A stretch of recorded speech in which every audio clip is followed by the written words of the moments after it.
See how that light's looking. Bam, bam, bam. Right, guys. Hi. Hope you're all doing well. If anybody can let us know, are we okay for visuals and sound? Do we look good and sound good this evening? Keep it nice. Yeah, keep it nice. Be gentle. Be gentle with me. It's a Sunday. It's a Sunday, and we're delicate petals, aren't we? Well, I am a delicate flower. Sensitive. So sensitive. Oh, well. So we're arguing today. Yeah, we look like we're a long way away, don't we? We're actually right up against one another almost. Yeah, it's because of the arms of our chair. Yeah, right. Because the way we've positioned the chairs. Hi, Ken. Ken Keller, how are you? I hope you've had an awesome week, Stealth Car Camper. I hope you also have had an awesome week. There's 4 others of you out there. 5 others of you out there. I hope you've all had awesome weeks as well. So, onward and upward. Tonight, I'm not drinking Magners. I haven't had a drink now for, since New Year's Eve. No. Yeah, for a while, for a couple of weeks. So tonight, a couple of weeks. It's only been a couple of weeks, but hiya, Bushy Baz. Hey, hello, mate, Baz. and welcome. So, welcome to the pub. Baz, Dirty Faces, hiya. The idea of this, Baz, is there's so many of us out there in the YouTube, bushcrafting, prepping, survival world. I set up the Sunday live stream. Mate, this is just a relaxed evening. You can get to know some other guys on here. There are a few other YouTubers you'll meet from all around the world. And the idea is it's down the pub. We're all having a relax and laugh. We might not necessarily stay quiet on subject.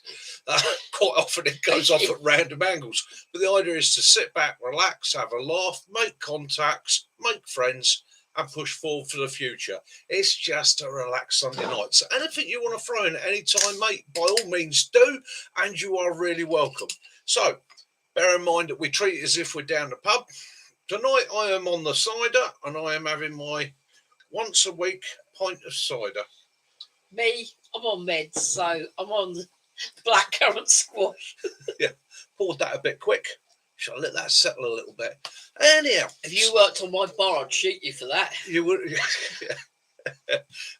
As some of you are aware, Caroline used to run a pub, and I used to be the doorman. Yeah, she would have shot me for that.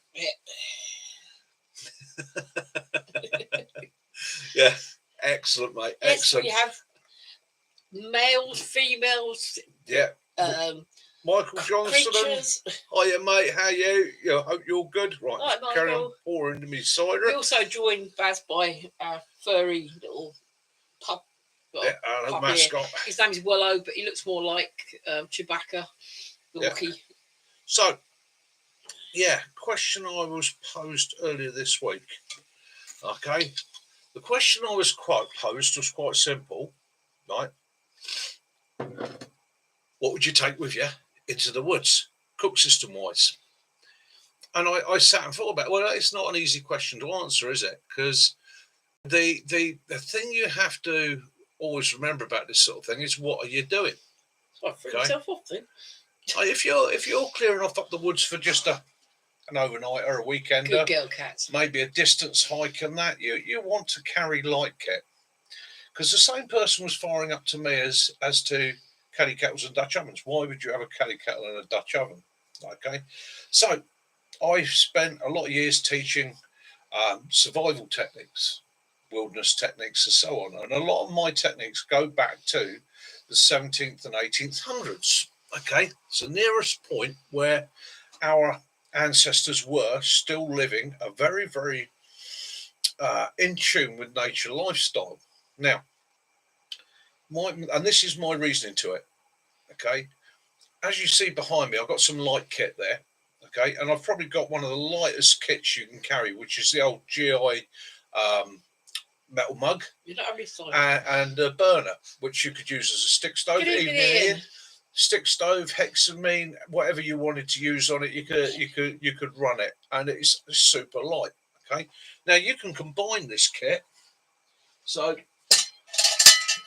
and I recommend it to anybody that's looking for a super lightweight kit. If you take something like that mug, that stove, and then Can't see it. slap your water purification inside it. In one pouch, I've got renewable water sources because I've got the filter bag there, and I've got the filter. I've got my cook system and drink system, and I've got my cooker. Okay, nice, light, simple, and efficient. Now that's awesome.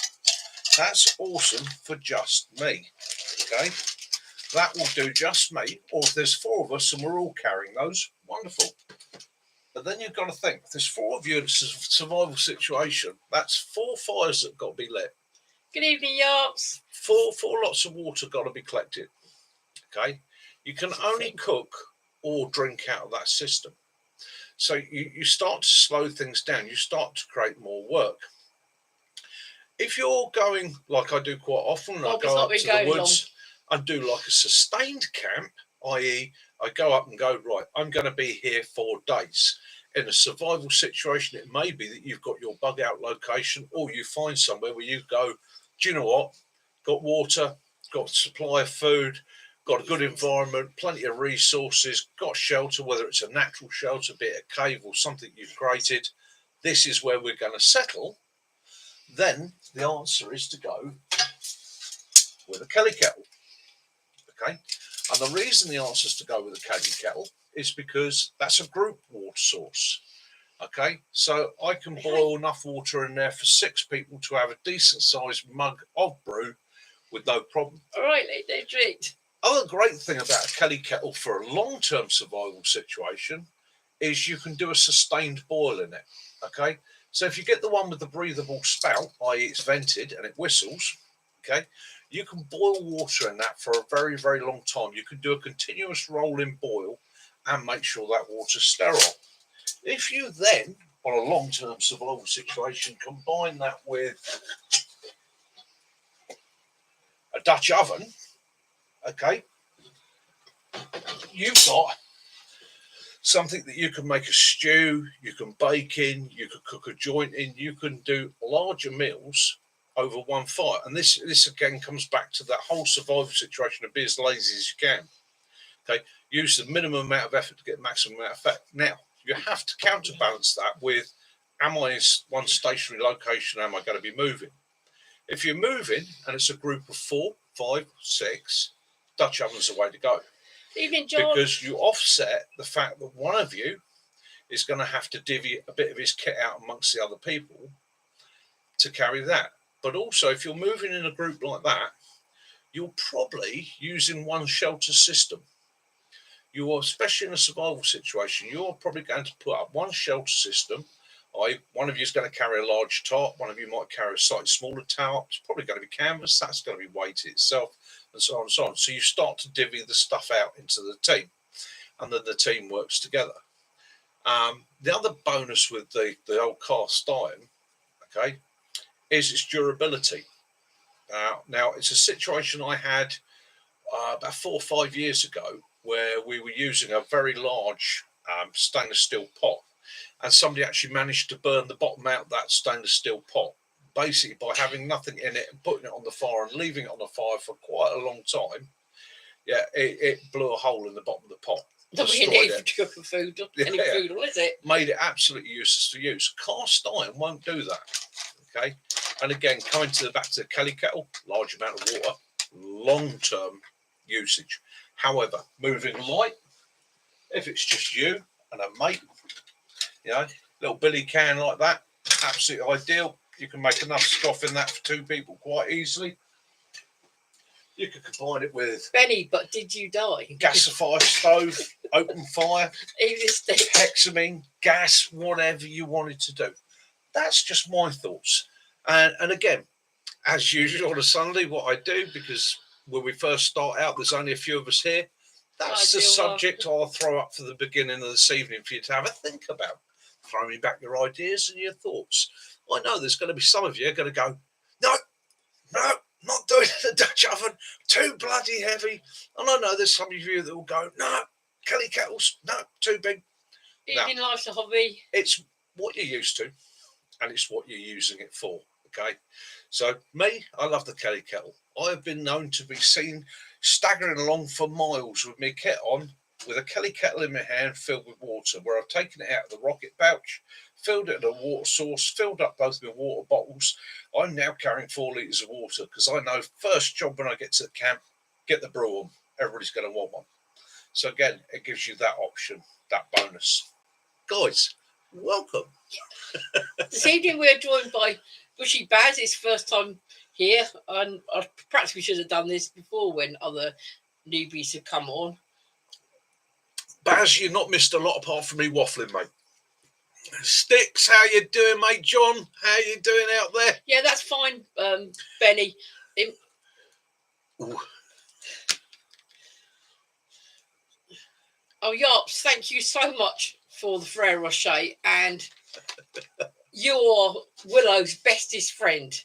He so loves those barbecue bangers. That's really nice here.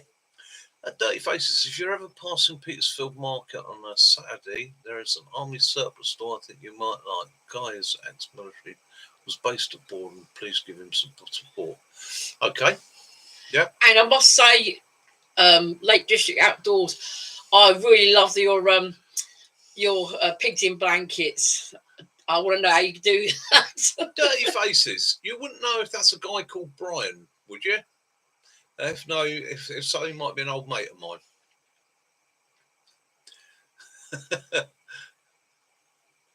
And well done, Sticks, on your top. That was yeah, Nice sticks. like that.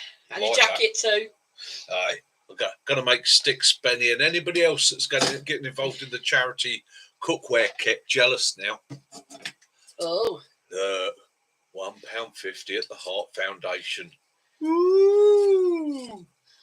I've been after one of these for donkey's years to try out as a fire pit. Seen so many other people doing it. And the funny thing is, I put it down in front of me today to do that little short, and in front of that was a meth stove, which instinctively I picked up, stuck in the middle. But as I picked it up, I did that and went, you know how things suddenly in your brain go, click, click, click, click, click, click, click. What a nice adjustable little stove for a meth stove, for a meth cooker. I like that. I think that's going to apply enough of a windbreak to keep that efficient whilst allowing enough oxygen in it. So that's part one. And it also doubles up in the event if it hasn't got any tin foil. In the event that I see some flashing, vari-coloured lights in the sky when I'm out wild camping and have a fear that I may be about to be probed, yeah? Good evening, Wild Camping Sparford. It's going to protect the old noggin. Saves them getting in. Poor John's had another lot of snow out there in America. Again, John. Send some of this way, mate. Everyone else is getting snow apart from us. Hampshire Outdoors Survival. We're not given anything. We haven't got any snow this year. Yeah, so I'm not going to get my brain scammed. Yeah, okay. So. Good evening, Martin. Evening, Martin. You're in and out tonight. Aren't we all? Oh, problematic. I know that feeling. Good evening, Lee. You've used one steamer haggis. Yeah. Oh. Yeah, that's a good point. Steamer. Yeah. Many uses. You could have a spotted dick. Yeah, it's been known. With a bit of custard. They come for the holes. What is it meant for? What actually is it? It's for steaming like vegetable, like pak choy. Oh, it's for steaming veg. Yeah. Oh, right. Yeah. Okay. I thought it was a colander. No, I thought it was for training things. I thought it was like a camping colander. You live and you learn, don't you? Okay. Yeah. So, I mean, it's no good you doing it like your granny used to do a lettuce. Used to wash the lettuce, put it in a tea towel, and swing it round in the garden. Yeah. There's no good swinging it around in that because you just end up twatting someone. So a couple of LED lights and a bit of string, you could freak somebody out at night, couldn't you? Yeah. Yeah, I thought colander makes a nice adjustable hat. Stops the brain scamming. It actually sits in your saucepan and it uses a steamer. Oh, right. Well, there you go. Christmas pudding in it. Steamed fish in it. So not only is it a fire pit, not only is it a cooker for the meth stove, if you're using something larger like a Dutch oven. So Johnson's had 5 inches in 4 hours. We've had nothing. 5 inches. We only had 1 mil, isn't nothing. Evening, Gary. We start a little bit early tonight. You haven't risked. No, you haven't missed much, Gary. Yeah, John. So Gary, that's new thing. That's mad, Gary. The charity cook set at £1.50 from a local charity shop. It's absolutely chuffed with that. Yeah. So back to John. Blimey. So 5 inches of snow in a 4-hour period. So if that happened in the UK, everything would come to an end. Absolutely everything. But I don't think they'd even put the ploughs out for that, would they? They'd just go, oh, shut down. If you go on Surplus and Lost, that's like anyone. If you want any of the rigs, the belts and that, they've got so many. I think we saw the actual... But it's got the pouches, just needs a belt. Yeah. All right, Benny, might be able to work in there. My son, because I was going through kit caboodle today. Where did I put that? Excuse me, he's wandering off again.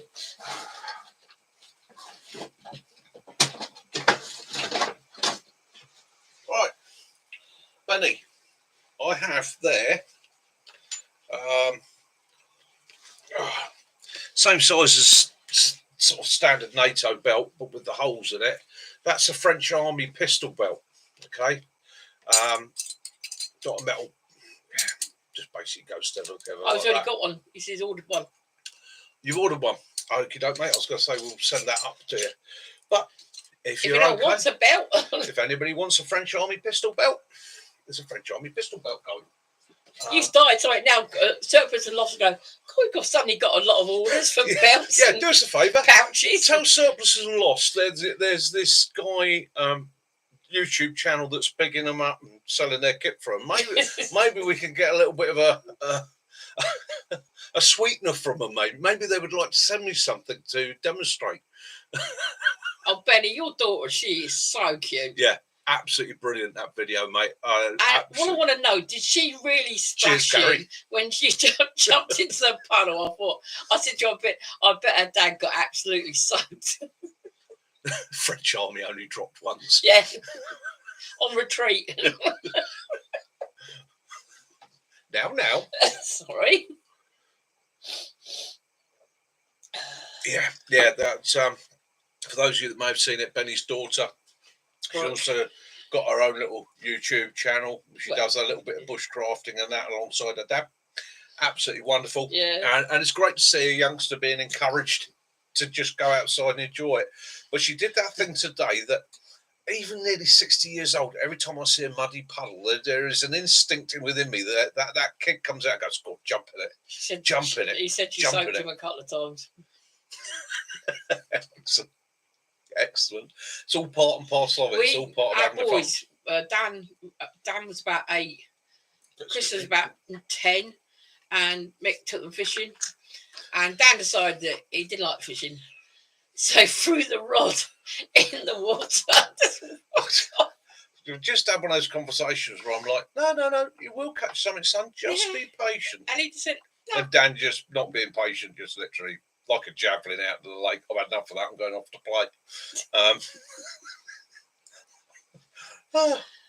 What can you do? What can you do? Was I angry? Yeah, of course I was. Did I shout and rave about it? No point to. I can't force things onto my son. If he wanted to do it, he'd have done it. Yeah, it's nice to see Lake people District, I was going to ask you, I noticed in your video you said that it was £8 to park in some of the car parks. Is that because you stayed overnight, or is that like just a general fee? 24-hour fee, I think. That's what I was asking him. Yeah.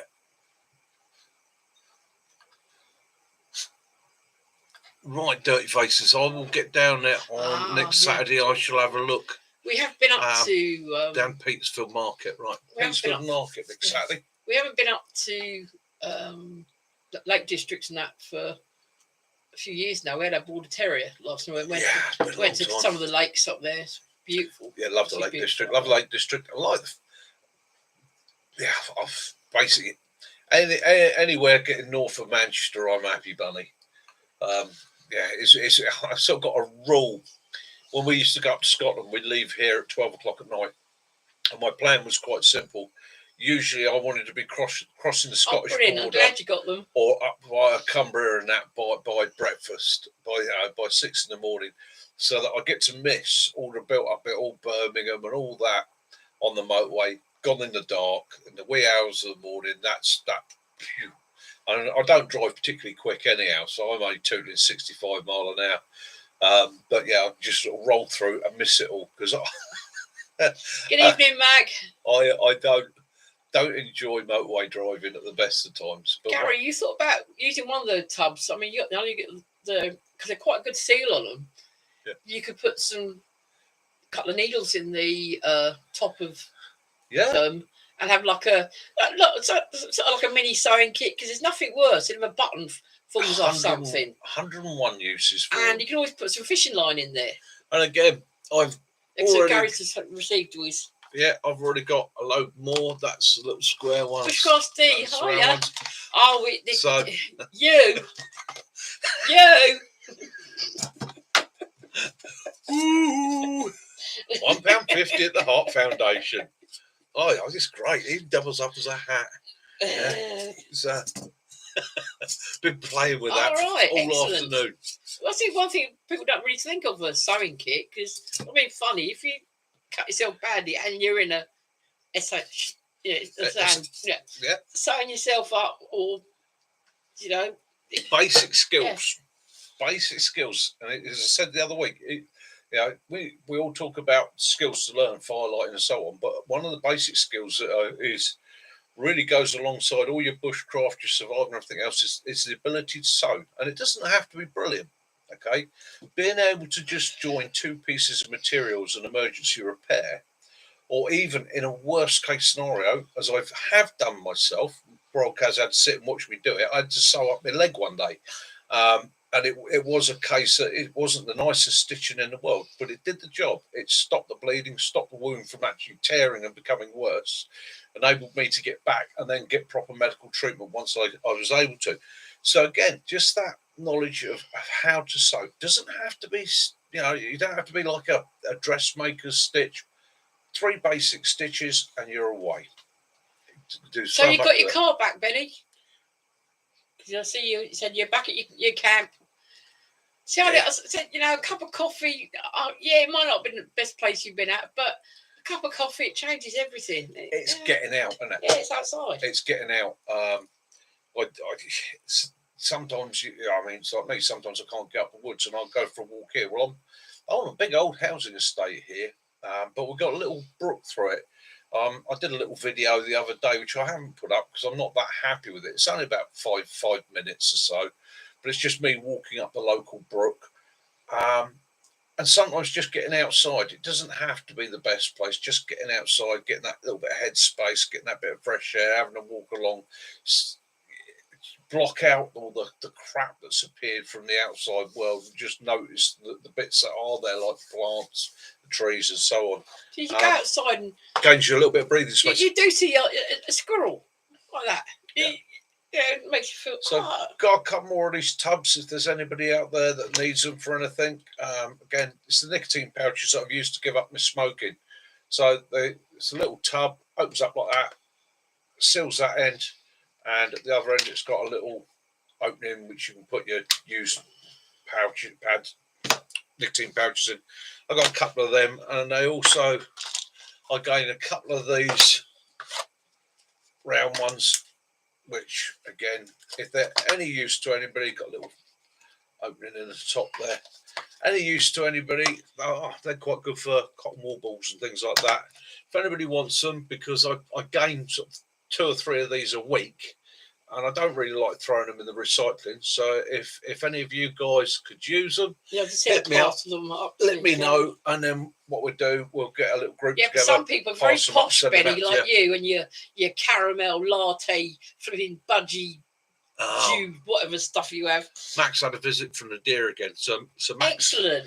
Max lucky enough to have deer come into the garden where he lives. Yeah, he's got deer in the garden, and foxes, and he's got fallow as well as roe. and it's got the foxes. So we're basically probably going to look at setting up some sort of recording system there in the summer to see.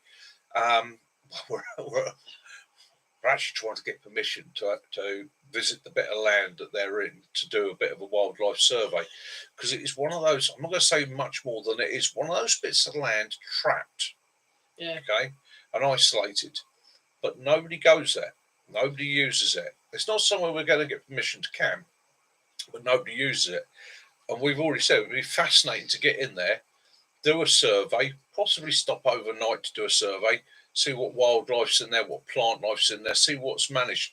Because again, if you were looking at a bug out survival situation, do you have to be 200 miles from the nearest town? Are there those little notches, those little hidden away gems within the town that nobody even knows about, where you could literally sneak in, probably set yourself up there and stop there for days without anybody even realising you were there? You're going to tell them about your video this week, your trip out? Yes, this week. So me and Mac, we were chatting about it. So we're going to do a little bit of history this week. So not far from us here is a little village nestled in the Surrey Hills called Chilworth. And in the late 1500s, early 1600s, the little stream that ran through it became really important in the Industrial Revolution, because it became literally the top place for gunpowder production in the United Kingdom. Okay, the Chilworth gunpowder mills. Now, there's quite a bit of the old buildings left there, and they got the old grindings. Yeah, these they started there about 1570, and it went right through to 1920, just after the Second World War, when really we went from black powder to gun cotton and to nitrocellulose was starting to come in, and we had so many factories that sprung up through the war. These older factories weren't quite so efficient, so they just shut down and that. But it's still there, all hidden in the trees, and the little canal network that was built to manage it, because when it was first built, everything was shipped around the factory basically on punts. I said punts. No, I was just reading what Matt put. We're going to take some cake. Yeah, we're going to have Kelly Kettle and cake. Kelly Kettle and cake. Sounds like a plan. And yeah, so quite a bit still there. So we're going to go and have a bimble round that. The other nice thing is we're coming on to that time of year where, because it's in a valley in the Surrey Hills, it's fairly sheltered. So hopefully we're going to start getting a lot of plants through. Might even get a little bit of wild garlics just starting to come through places. Some of the wild garlic. So hopefully we'll get a little bit of that. We can do a bit of an identifier on that for you. Natural springs there. Yeah. And you see, sometimes you see, I mean, it's a bit early in the season for that, but you will see like watercress in there. Yeah. So again, that's what we're going to do for the video this week. Now, cook system this week, brew system. Do I take the Kelly Kettle, or is there something else? And I know Kaz wants a Kelly Kettle, and I know Mac would like to do one on the Kelly Kettle, and I think there was somebody else this week asked me to do another one on the Kelly Kettle. Yeah. So. No, it wasn't. Yeah, I think it was one of them. I think it might have been Bijo. Somebody was mentioning that they're interested in the Kelly Kettle. Yeah. So I can take the Kelly Kettle with me on Wednesday, and we'll do a brew on that and do a little video on using the Kelly Kettle if you're interested. Yeah, Max wants it there. Yeah, Kettle. Don't start anyone start putting KK up on the the Devil's Porridge Museum. Oh, porridge is food of the devil, anyway. I love porridge. I think you're going to lose on the Kelly Kettle. Yeah, Mac, the cake you sent back the other day, Jason popped round and he was whining that he didn't get any cake, so we had to give some. Give some ours too. Little slice. Yeah, Kelly Kettle is right. Kelly Kettle then. So Wednesday we'll take the Kelly Kettle out with us. We'll do a brew off the Kelly Kettle. Yeah, just yeah. I know my pronunciation. I do apologise. I get told off in Cornwall for it as well. What's that? Porridge. Yeah. Do I see, Mac, that the tree that came down in Bude come down on the 18th of February 2022? 2 years ago now. Oh, gunpowder. Oh. Devil's Porridge. Of course, yes, because when gunpowder was first made, yeah, not many people know. Not a lot of people know this. So when you first make gunpowder, you take the charcoal and you add water to the charcoal, add the saltpeter to the mix, and then you grind it. For obvious reasons, because you go back as and when, using a big stone grinding wheel, you'll see some of these, they weigh up to 3 tons on another stone bed. A little bit of flint in there or something, a little bit of spark, a little bit of friction, whoosh. So they combined it with water to actually ground it into a paste and made like a porridge, which would then be put into caked or tins and caked, i.e. made into blocks. Now, those blocks were the safest way of storing it because it was when it was combined like that, it was very, very dense and solid. And then the gunpowder, before being shipped out in barrels and that, would have been ground, and they ground it into grains. So rather than just being a powder, which we see in a lot of the movies and that, it wasn't. It was actually quite granular in form, and different grades of different grades of granules give you a different burn speed, but also affect the force of the explosion. So a larger grain actually puts more punch behind the explosion, makes a slower explosion, but releases a slower, more forceful energy. Very fine powders flash, gives you a very, very quick hell of a bang, okay, but it dissipates quickly. So again, depending whether it was going to be used for propelling a cannonball or a large caliber weapon, or for mining, moving soil, and so forth, depended on what grade of granule that you produced or used. Ooh. Right, Gary wants to know what pouches would you suggest for the webbing, Bill? Right, now I've been playing with this because it's what suits you. See, the Swedish pouches that came with that webbing were quite nice. I like those. Let me have a look.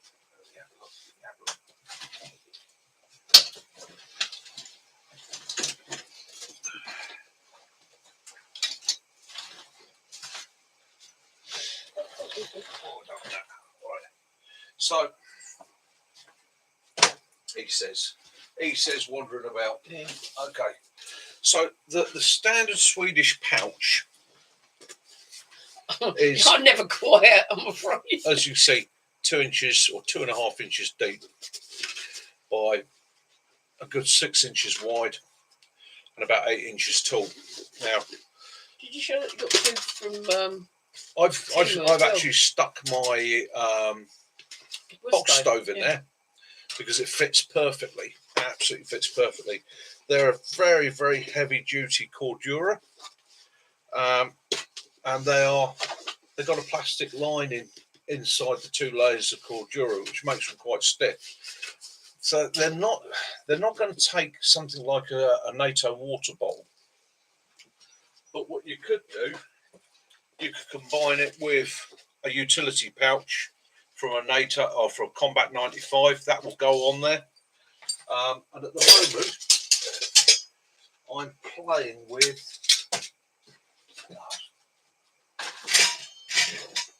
Gary, blowing holes in people's buildings.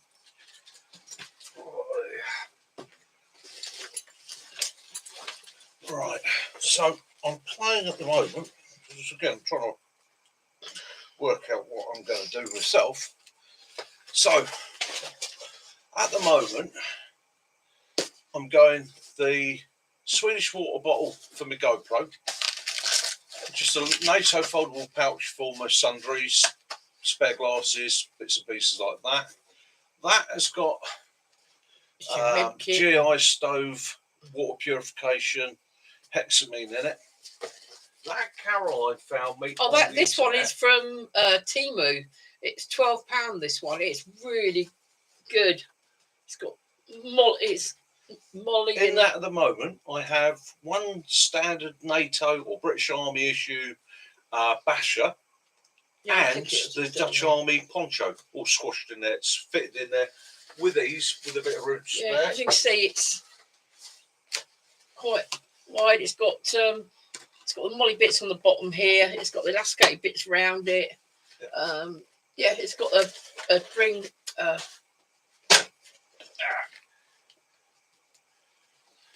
Me, stupid hands. That's right. Is it drawstring pouch? Just see if there's anything inside as well. But yeah, that one was £12. and you get it. They call this one khaki. They do it in green, black, or the camo. So yeah, very, very tough material. The first aid kit, then water. Basically, anything will fit onto, because it's a standardised NATO size belt. Anything that is a NATO web system will pretty much go on there, from Molly system to Combat 95. You could probably get 58 pattern webbing on there with a bit of a play. So it's the pouches. A lot of people say, "Oh, Temu and AliExpress, they're Chinese," but the thing is, those pouches they've got come through this week, they're really tough. Yeah, it's finding what suits you. Yeah, really. It's again, it's one of those difficult ones. It's like British Army. It's like British Army issue kit. You know, it's like if you one kit doesn't fit everybody, so you've got to adapt it to whatever suits you. What your carry system is going to be, how you like to carry it. Some people want to carry the large bags on their hips. Some people want stuff around the front. It's so individual. Good evening, 80s and 90s. Take it Netherlands is the Netherlands. Yeah. Welcome from the Netherlands. 80s and 90s hits. I remember the 80s and 90s well. Times. So again, so it's adapt the kit to suit yourself, but pretty much because it's a standardized NATO belt. Yeah, whatever you want to fit on, there's going to fit on there. Exactly that, yeah. Michael. The Temu, basically, if you look around, yes, there are a couple of cons on there, but a lot of those companies are also cutting out the middleman. And in some cases, I've ordered kit that's come that I've already got the branded item, and I wanted a second one. I've ordered a copy from Temu. Well, when it comes and I look at all the paperwork, it's actually made in the same factory. It's just a different name label on it. But the price difference is huge. Yeah, we spent a lot of time we've been all over Scotland. I'm registered disabled, so I don't get to walk about so much, but I've got an off-roady scooter, mobility scooter, so I can actually still go out and about. But yeah, we've done Mull, Skye, Inverness. Yeah. We've been all over. That's a very good point Mac is making there. If you're going to build yourself a yoke system, once you've got the pouches you want, you've got them in the positions you want. Good evening, Derek. You need to start locking the pouches together so that they don't float around a belt. Okay, there are many methods of doing this, whether it's actually in the old days, the guys would sit and sew the pouches together, okay, so that they didn't spread, they didn't move. You can use bungees, you can use elastics, you can use paracord and thread it through the eyelets in the top of that belt and actually tie each one into position. But of course, be aware you don't want any knots on the inside of the belt. So there's lots of ways of doing it. But yeah, you want to, once you've got everything in the place that you want it, you want to lock it there. You don't want it floating around on the bag, and it will float around that belt. Doesn't matter how hard you try not to. And of course, what you want to try and do is avoid things like the bony sections of your hips. So where you've got the bony sections of your hips, personally, what I will probably do with it in the end is take a bit of roll mat or a bit of yoga mat, funny enough, because that's slightly more soft. Get myself a little cheap yoga mat, cut a strip off of that, and go old school. I will probably duct tape it to the inside of the belt, which just gives you a bit of padding on the hips, gives you a little bit of protection, and it helps as a shock absorber. But again, that's the adaptation. You've got to suit it to yourself. Oh, Derek's in the house. Derek! Me and Derek had a face-to-face today. Woo-hoo. He WhatsApped me. Yeah. we had a WhatsApp. Yeah. Konnichiwa.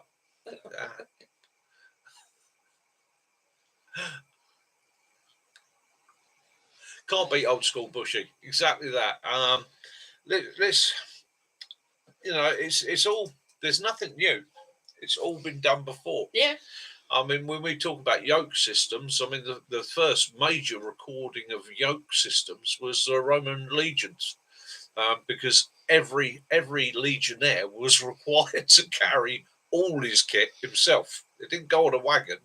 He carried his part of the tentage himself. He carried his entrenching tools. So as soon as he got to his marching camp, he had to start digging. He carried his food for the next couple of days. He carried his weapons, his clothing, everything on a yoke on himself. Okay. And then buggers walked all the way from Italy pretty much to Scotland. Well, almost to Scotland. In short skirts and sandals. Stole your rubber band. Yeah. Not good.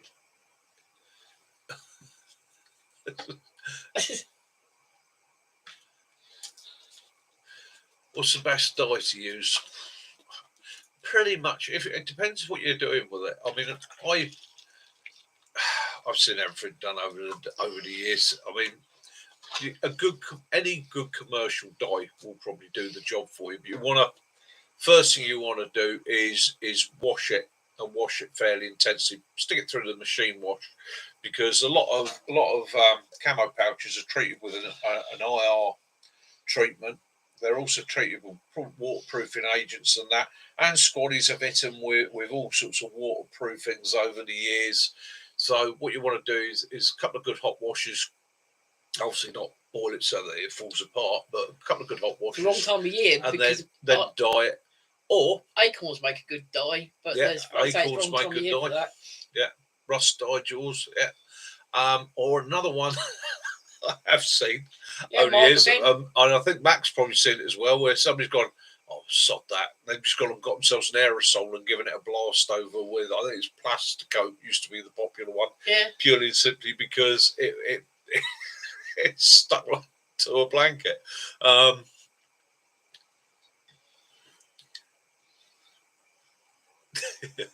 Black marker pen, yep. Sit there and colour in all the green bits. But so, Mate Drisham, going back to his pigs in blankets, do you seal them up yourself to put in your stoves? Because I noticed they're in quite tough plastic, individually wrapped. Yeah, that's quite an important one. We need to know that. Yeah, we need to know that. Yeah. You perfected the perfect wild camping food. Pigs in blankets. Yeah.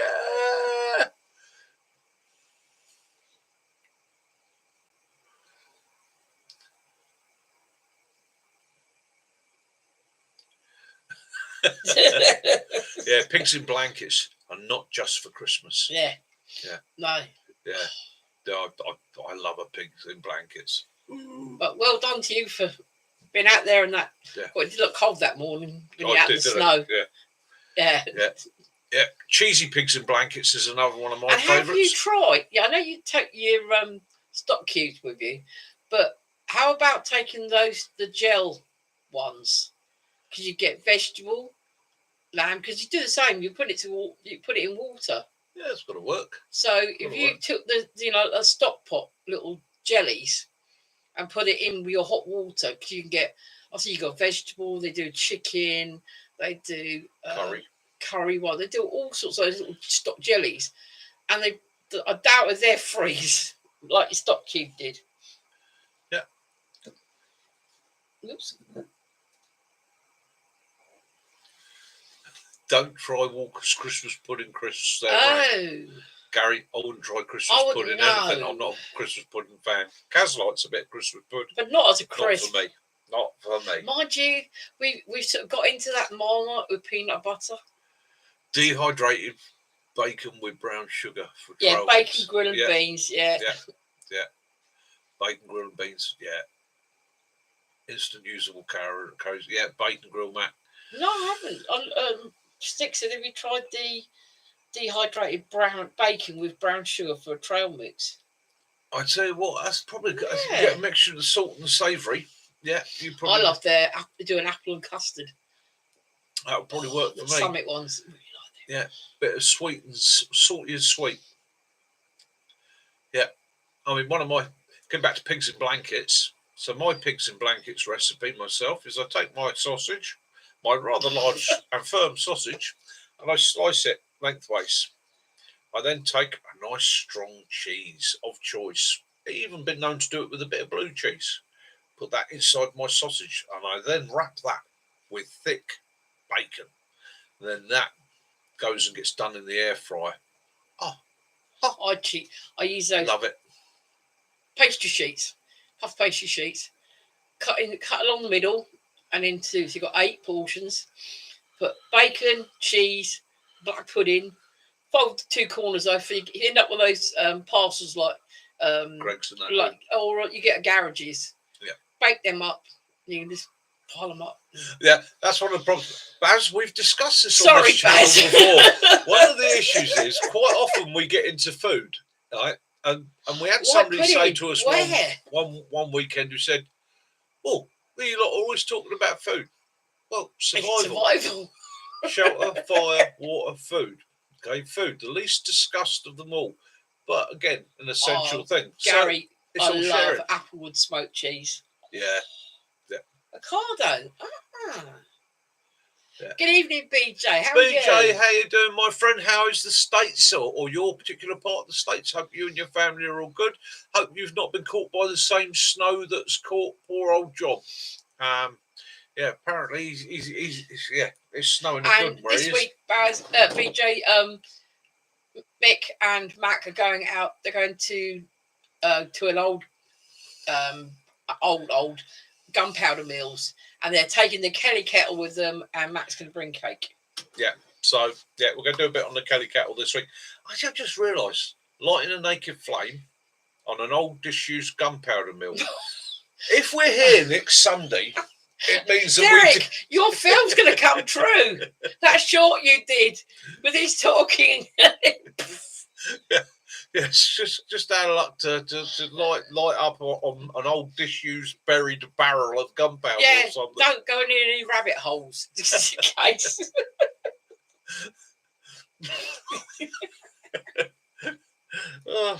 As you might have noticed, Baz, it just it's really like the pub in here. Saying that, if you go back on my old videos, there's one there at Waverley Abbey where me and Mac went out for a wander around Waverley Abbey in the early hours of one morning. Lovely video.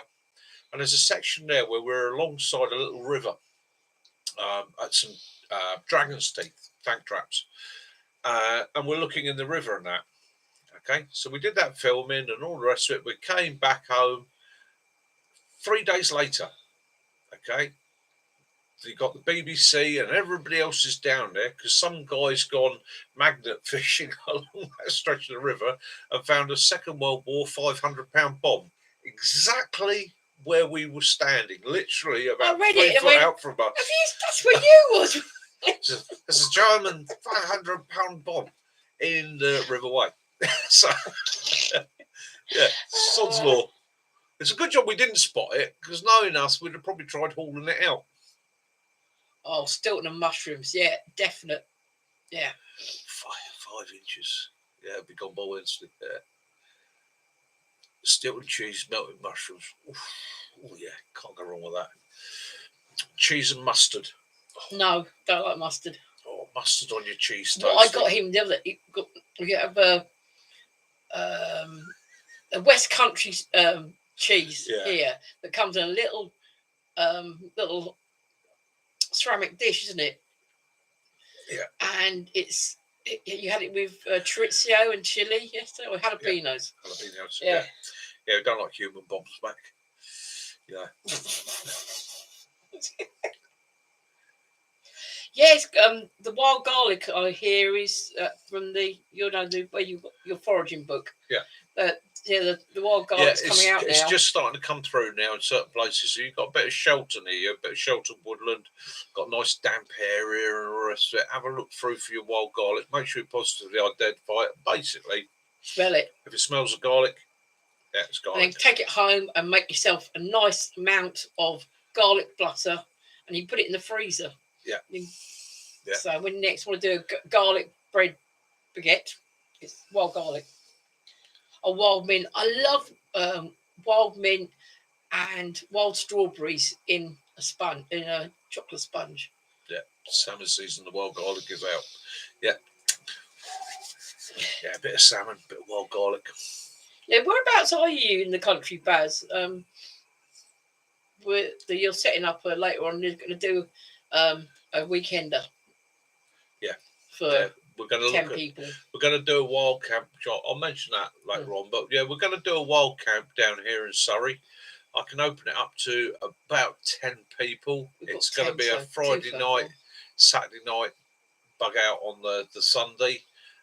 There is no set charge. I don't have to pay rent for the site. However, what I will say, guys, is I will stick a bucket to one side, chuck in a donation, and I'll give that back to the guys that have allowed us to have the site for the weekend.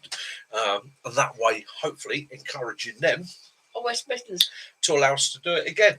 Another thing is Mac, the Hampshire Hog Hunters, and Mick do the channel. And they're going to be going around the country doing we're hoping to meet up with different people. We're hoping to get out a couple of times this year and maybe meet up with some of you guys, because I mean my channel's now been going almost a year and a half, and I've made so many friends. And like this week, getting a chance to meet Yarps. He's Southampton, so he's about 50-60 miles from me. So he drove up, spent the day, absolutely glorious. And it is so nice to be able to put faces to names and actually have a conversation off of the internet where you're not sometimes sitting there thinking to yourself, I can't say that, and I can't mention that, and I can't mention this, and we can't talk about that. So where we can actually sit down, have a good fire going, and enjoy ourselves. And it will be at the woods where you've seen the majority of the filming done. Now, that woods, I've got to admit, it does have a bit of a slope to it. So, again... So no getting drunk in the night and sliding down my recommendation is a hammock. Or if you're going on... There are flat areas where you could ground camp. So what we'll probably do is actually turn around and go, who's hammocking, who's ground camping? If you're ground camping, you have that area over there. Go and find where you want. And if you're hammocking... pretty much anywhere you want. I bought a load of wild garlic bulbs last year, but obviously my garden was too dry for it. It didn't. Yeah. It started to sprout up and then it died off. Yeah. Yes. The wild camping at the beach. Gary. Yes, we've got that organised later in the year. Ian Hillier, friend of ours, down on the south coast. Very keen beach fisherman. We're jacking up something there where we'll probably be going down to him and having a camp down there, probably a good night fishing session, maybe even a bit of catch and cook down there on the beach. Mackerel on a beach, straight out the sea, absolutely delicious. Tell your brother he's an arse. Benny's brother rang him up because he knew damn well he wasn't alive.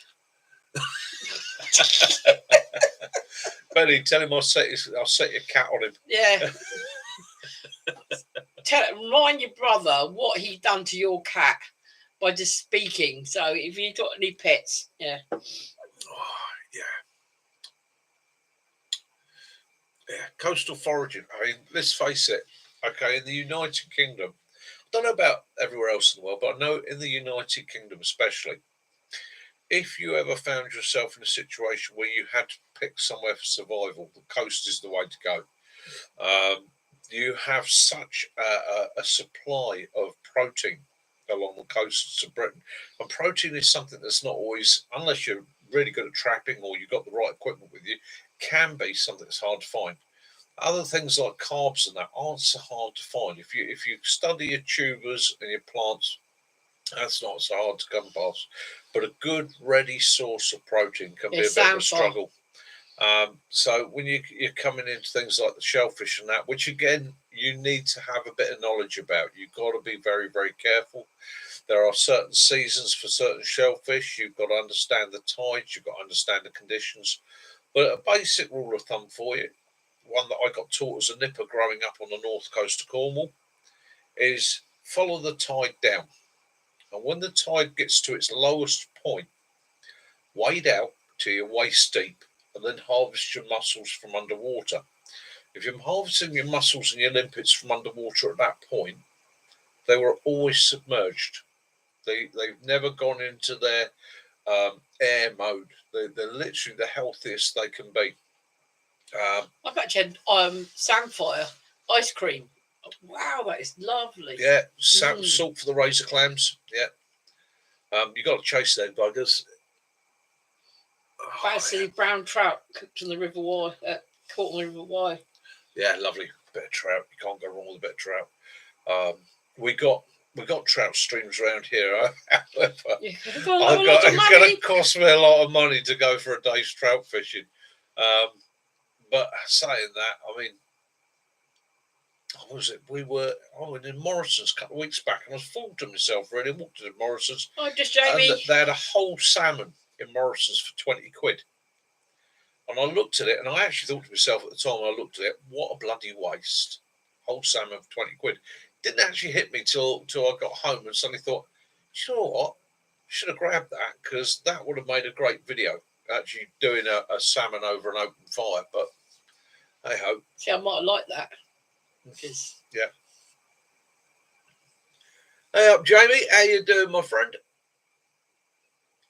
That's it. You get these idiots, Benny, who go mushroom picking and they take everything.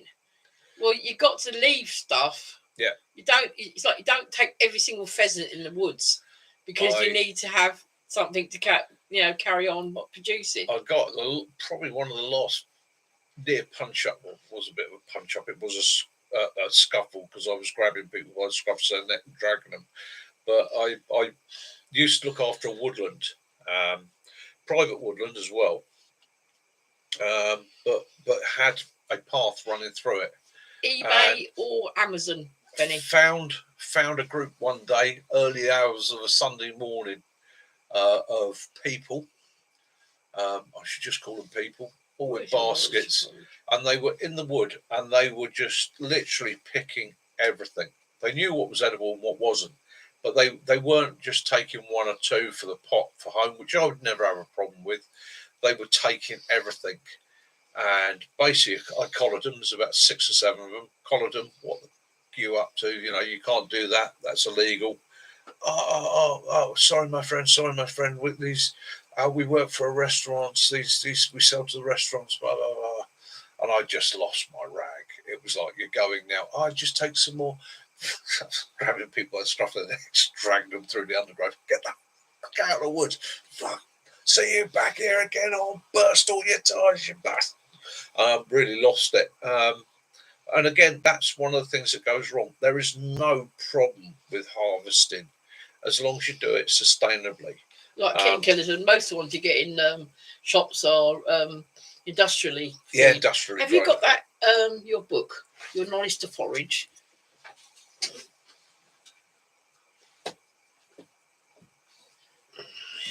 There you go. That's the book that our son got, Mike, for Christmas. It is beautiful. It's got pictures, and it goes through. You got foraging for pies. You got spring soups. It tells you identifying all the different plants and when you're going to find them. All about the history of the hazel. So yeah, the book itself is. Go over and have a look at the channel. Home is where our heart is. That's their channel. Okay. There's that one. I got the book. Year one, isn't there? Very enthusiastic about what they're doing. The book was nice because for each plant you just get one page. Okay. And it gives you the identifiers. It gives you good pictures.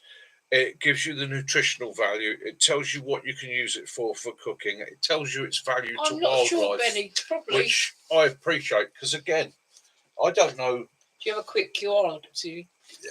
Yeah. I don't necessarily know the exact wildlife benefits of all plants, i.e. what butterfly likes what plant.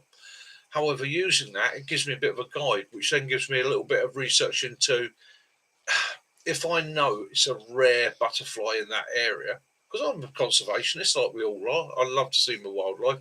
So I'll put it up for you. If I know it's a rare butterfly, relies on that plant, I'm not going to harvest that plant because I don't desperately need it. If it was survival, yes, I would. But if not, then I'd leave it.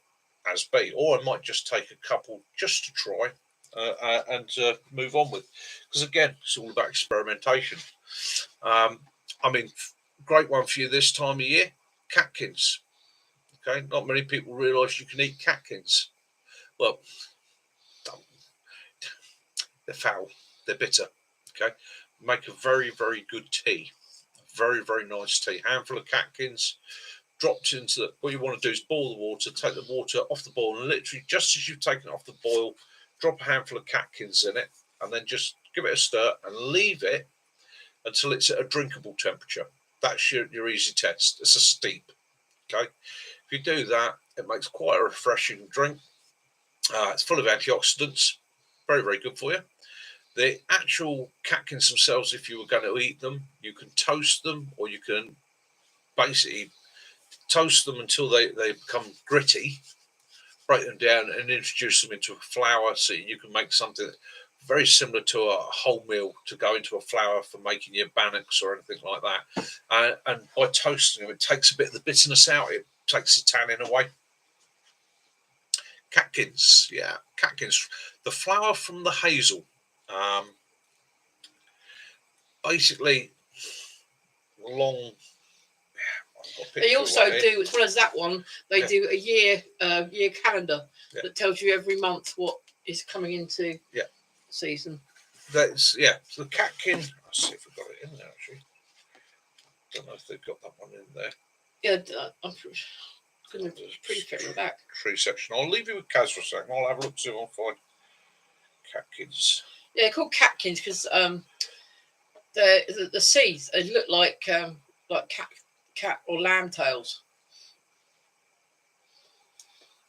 I mean that knowledge to forage. His wife was making teas out of different plants, and these different teas help to make you some medicinal purposes.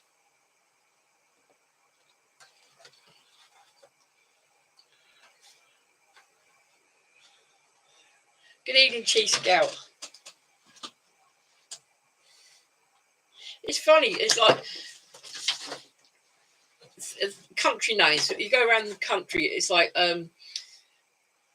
you say a fox, for example. Some places they're called Charlie Fox, and then sometimes they're called Reynards, and some places will call them something else.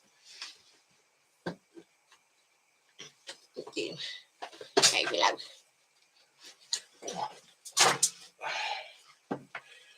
So that was a bit smaller for you, Benny.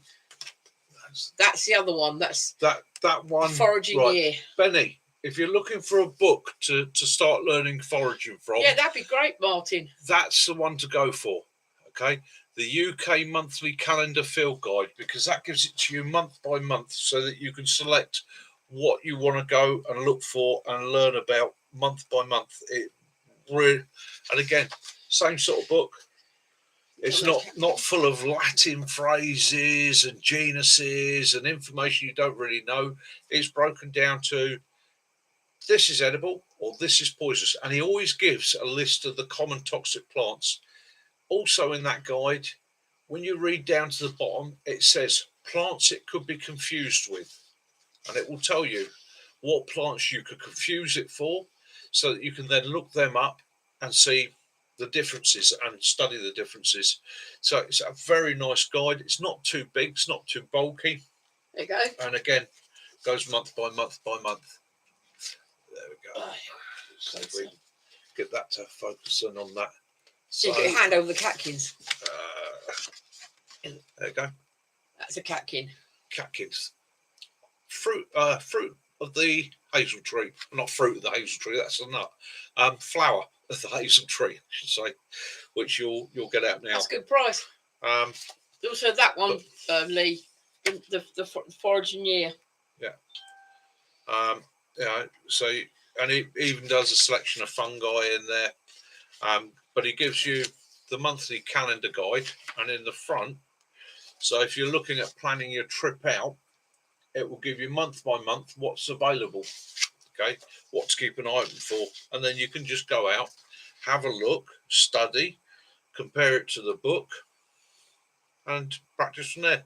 And like I say, the nice thing with this is it gives you possible confusions at the bottom. So if I take something like borage, okay, it gives me all the information I need on the borage there, and possible confusion. It gives me the plants it could be confused with, right? Oh, it gives me Gary. the information so I know how not to confuse it. Poor Gary he's in the doghouse. He's about to put those books to order them, and his wife's got them in a basket for his birthday. Well, he got those for Christmas. That one was for me, and the other book was from our son Christopher. Yeah. And again, like I say, they've got a channel full of energy. Home is where our heart is. Go along and have a look. I know it's not going to be everybody's cup of tea, but again, even if you only ever learn a handful of the common plants that are around you, it's surprising how often. I mean, Jason. So my mate Jason's a chef, and the amount of times we've been out walking somewhere, or we've been out somewhere, and I'm just literally bimbling along going, pick. He's like, what's that? Oh, it's gorse flower. Don't want too many of them. And he's like, right, you can eat that. Yeah, I can eat that. Horse. Have a haw. So I love the little tiny buds off of a bramble. Yeah, the little tiny leaves as they're coming out on the brambles. The bramble tips. Blackbush. Yeah. Bush. Now there's one for you. Okay, a lot of people don't come across it. Our relatives, your grandparents and great grandparents would have known all about it. Okay, bramble bush, your common garden bramble bush, Benny. Great for blackberries. The leaves make an awesome tea in the summer, full of tannin. Okay, which is what gives tea its flavour. But the fresh shoots, the buds, the tips. Okay, literally right the way through the year, those tips. If you go to the end of the branch, you find a fresh tip. Snap it off. Okay, you can eat that as a salad plant. You can put it in a dish. I munch them as a go-to, hedgerow go-to as I'm bimbling along. And the nice thing is with them, invariably you can find them at a level where they're not going to be weed on by everybody's dog. The unfortunate thing with foraging is a lot of the foraging plants are quite low level. And if you're bimbling down through the forest path and that, you've just got to bear in mind that Labrador that's 50 feet in front of you has probably watered it. But with brambles, it's always up a bit high. So, yeah, brambles are easy to identify. The blackberry bush, okay. Yeah, give it a try this year. You'll be surprised. It is quite pleasant. In the woods I'm in, it's beech trees, okay, predominantly beech trees. And I can't wait because the beech leaves, when they first start budding out, absolutely delicious. Yeah, I mean, literally, I replace lettuce and that with them because it is such a fresh, beautiful flavour. Later in the summer, they can get a little bit bitter, but in the spring, especially when they're just coming out, absolutely gorgeous. That that program, The Way, is starting tomorrow. That one that's in the 3-parter about surviving civil unrest. Okay, for anyone who's interested. That's something we'll be chatting about. Yeah, that's Sunday. On BBC One at 9 p.m. BBC One. Starting tomorrow. That looks like good. Martin would like to come to a fishing trip. Yes, Martin. More than happy to have you there, my friend. More than happy to have you there. Oh. It's strange, isn't it? You know, if you think about it, when you talk about foraging and use it for medicinal things, they're the same sort of things the old country lady would do and would end up getting burnt for being a witch. Yeah, exactly. Yeah. Benny, your woods up there is predominantly beech. Mate, you've got the leaf tips, and then as you come into late summer and the autumn, you've got the beech nuts to drop. You're going to have to chase the squirrels for them. But, mate, although they're a tiny little nut, and they take a little bit of work to get out and that, really well worth gathering up. You fill a jar with beech nuts that big, use them as a replacement for pine nuts, full of protein, full of oils, full of omegas and aminos. Absolutely brilliant sauce, mate. But again, it's one of those woodland squirrels are watching them as well. As soon as they start dropping, they're in there. And you want to harvest them once they've dropped. It's one of those nuts that if it's on the tree, it's not right. Once it's dropped to the ground, the husk's opened up. the husk goes all dark brown and all the rest of it, just crack it open your fingers. You'll find the nut in there, and they've got quite a hard skin on them. That skin can be flaked off, and it literally just leaves you like a little pine nut. Is it can you eat them straight away? Yeah, straight off the tree, mate. Straight off the tree. And like acorns, you put them in, keep putting them in boiling water, bleach them out, and it's until the water goes clear. That's it. And then you can dry roast them. Yeah, and they're like peanuts. So acorns, basically, acorns in the UK especially, and in the Americas, I believe. I believe the indigenous peoples of the Americas would collect them by the thousand. So acorns make a flour full of carbs, however, extremely bitter, coffee. To the point where many people have been told in the UK they're poisonous. Well, they're not poisonous. They do have a toxicity if you eat them straight off the tree because of the tannin level. It's an acid, make quite ill. Won't poison you, won't kill you, but it will turn your stomach over. But the technique that our ancestors used is they would collect these up, they would shuck them, so they would take the outer skin off, so you've got the inner nut, cut it in half, drop them into a container, fill it with water, bring it to the boil it for a good 10-20 minutes, drain it off, fill it back up with cold water and boil it again, right? And the water will go scummy and horrible on the top, and then you drain that off, and you keep doing that until the water boils clear. It's a case of once you've boiled it for 15 minutes and that water has remained clear, you can take the nuts out. You can either toast the nuts, very similar to a hazelnut, okay, in flavour and texture, or you can dry them and you can grind them into a flour. You can make breads with them, make cakes with them. It's whatever you it's like peanuts, whatever flavour you like. You like chili peanuts, put some chili powder in it. Yeah, a little bit of salt on them. Yeah. The other thing you can do with them is you can put them into a Hessian bag or any bag that water can flow through, shuck them again the same way, halve them, and put them in a clean flowing water source and leave them there for 2 to 3 days. However, one footnote I will put to that, it leaches the tannins into the water. Now, in a survival situation, if you dammed a small area and you've got a slightly slower flow where you're going to trap fish in that, okay, that will make your fish rise to the surface. The tannin takes the oxygen out of the water, they come to the surface, it makes it easier to catch the fish. So again, it's one in a survival situation you could do it, especially if you had a weir or something like that where you could hang it under it. But if it's a non-survival situation, I wouldn't suggest it because again, you're releasing a toxicity into the water, which is going to have a detrimental effect on your fish. Pine nuts. You know, when's the best? Can you say again when the best time to eat pine nuts? Pine nuts for me usually about now. To be honest with you, when I'm collecting you get it depends on the species because all species of pines will drop at a different time. So autumn. For like large pines, Scots pines and things like that, where they've had a good summer and they're getting to the point where they want to shed their seed. And you'll get others like, I'll come on back to my forestry days, like the spruces and that a lot of those are going to have their cones on now. But again, with all things that are nut related, ideally when they've dropped to the ground. So if you've got a pine woods, keep an eye on when you start seeing those fruits basically on the deck, get in there before the squirrels, beat them to it, and then take your nuts out. Be aware, not all of the conifers are edible. Okay, ponderosa pine's poisonous, hemlock is poisonous, yew obviously is definitely poisonous.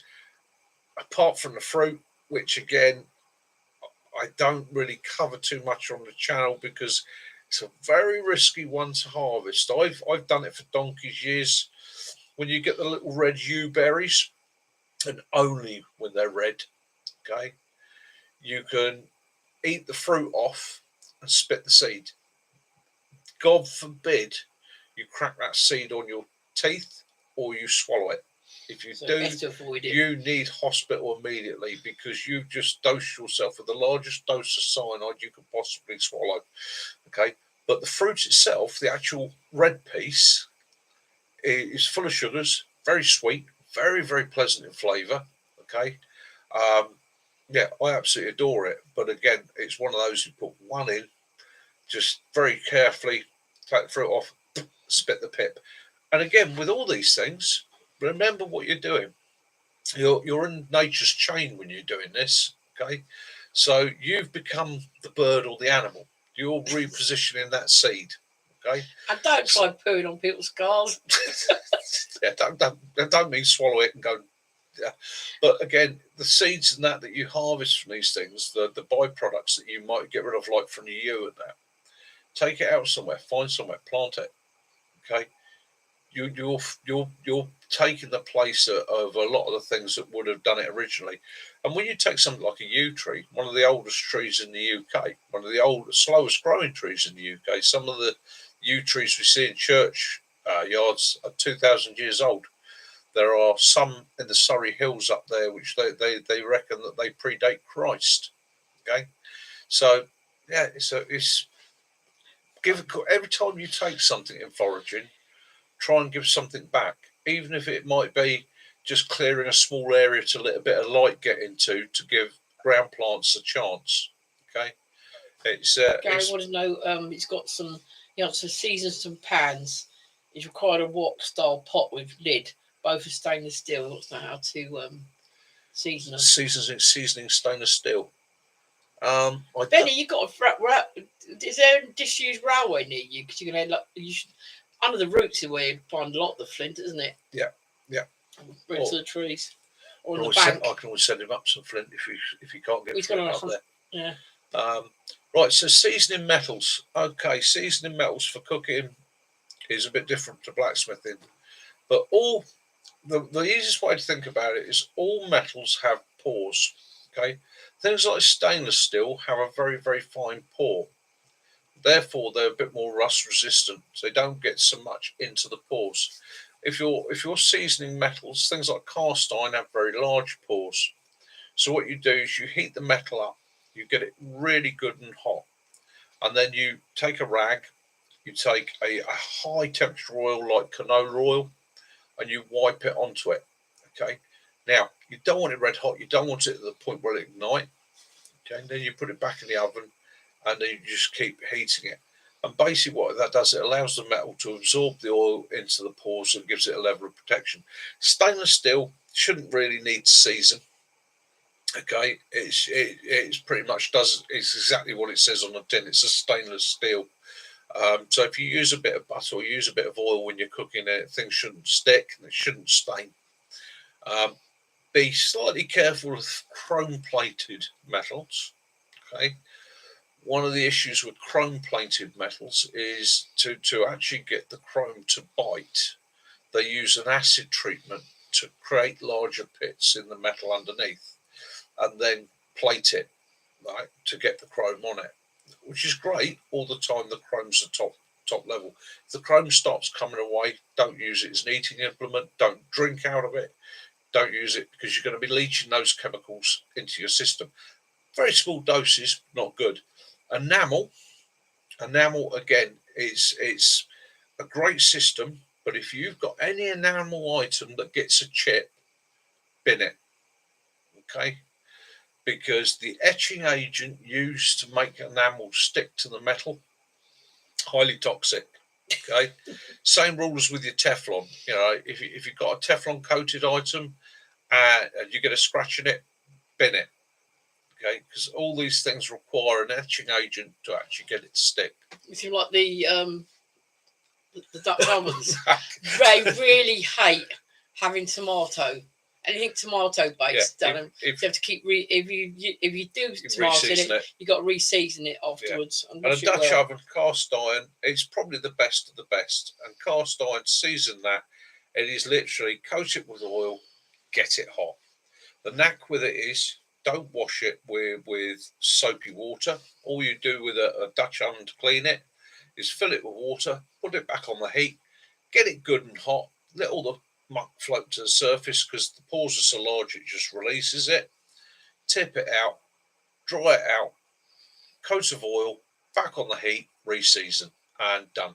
And I'd probably season my pot once a year. Okay, and I have no problem with anything sticking in there or getting stuck to it. It's such a sturdy piece of equipment. However, like I say, the downside of it is its weight. But if you're going out to do 2, 3, 4 days and there's a group of you, it's a system to take, because you can do, I can make a stew in that last me and Mac pretty much 3 or 4 days. Stew first day, curry the second day, so on and so on and so on. I can bake bread in it. I can do joints in it. I can slow cook in it, or I can even fast cook. So again, you have to sometimes think to yourself, is it worth carrying that extra bit of weight for the comfort and the use of the gear? If you're going to make a camp and then go base out, yourself there, base yourself, then that's brilliant. I mean, when I've done training in the past with groups of people, it's one of the bits of kit I'll take up. If I'm supplying the scoff for the day, I'll take that up, and they arrive in the morning. First thing we do is we'll reverse things a bit. So we'll start with food, go to water, go to fire, then go to shelter. So we'll start with food. You've got to eat. Do the Dutch oven, get the dinner on. That's it. It can sit there and just gently cook away until lunchtime when it's ready. Okay. Same thing with baking bread. You can bake bread, and absolutely stunning. Do your bannocks, whatever you want to do. Okay. So then, whilst that's all cooking, we'll go to water purification, and then we'll go to fire lighting, because I'll have already got the fire going before they arrive. Did it go off a church back? And then we'll go to shelter building. So sometimes if you're, again, because all you guys, whether you run a channel, whether you're doing it for yourself, you're all teaching. There's always going to be somebody that says to you, how do you do that? What to do? Best thing to do, fire them up the woods for the day. If you've got a work colleague that says, I'd love to know a bit more about it. Stick wants to know, he's burnt the shite out of his skillet, and he tips about getting it back to life. He said, seasoned it again, but it's not the same. Is it a goner? Is it? Very rarely it's a goner, mate. What you might want to do, it might be a case of, is it cast iron, I take it? Yeah, skillet. Yeah, if it's a cast iron skillet, what you might want to do is fill it with water and literally boil it out. I mean, it is literally get it to a safe level, get it hot, let that water boil in it. What the water does as it boils, it lifts the oils out of the pores and all the rest of it, floats it all to the surface, discard that, give it a wipe round, a good dry, okay? Put it back on the heat gently for a minute or two, just so that it's evaporated all the water out of the pores. Because sometimes what happens when you're redoing it, if you go to it a bit quick, you'll put the oil on, you trap the water in the pores. Okay, so basically what happens is the oil forms a layer over the water. Dry it, make sure it's dry, give it a good coating of a good high temperature oil. When I say high temperature oil, you want things like an olive oil or canola oil is what my go-to. You can get that in any of the shops. But you want a high temperature oil. You want something that's designed for working at high heats. Not motor oil, definitely not motor oil. But yeah, canola oil is my go-to. In actual fact, even when quenching knives in my forge, that's what I go to. And literally, I can buy that in any supermarket. I forget what the UK name for it is. It's rapeseed, I think. It might be rapeseed. Peanut oil? Peanut oil does it. Peanut oil is a super high temperature oil used in a lot of Oriental cooking. Give it a good coating. Literally get a rag, cover it in it, give it a good coating, put it back on the heat, let it smoke. Okay, let it smoke. Once it's smoking, you know it's actually easing into the pores. And if need be, give it another wipe round. Okay, then just take it off, let it cool. And what you should end up with, always say to people, it should look like that. It should look like a polished pair of boots. Okay. It looks like a polished pair of boots. That will do the job. Okay. I got that one on Marketplace. I think it was 30 quid. Oh, yeah, Roy's seeing them. And yeah, but now, then all of a sudden, when the COVID hit, you could not get them for love nor money. You're talking about £80, and they're usually You find a lot of them on Marketplace quite cheaply, because people decide they're going to take up camping. They're going to get themselves a Dutch oven. They use it once and lose heart with it. because of the weight. Do you know what? That one has been used, but the first one we got, I paid £50 for. That the woman had bought it, and that exact reason, she took it out of the box, decided it was too heavy, put it back in the box, left it, and then sold it on.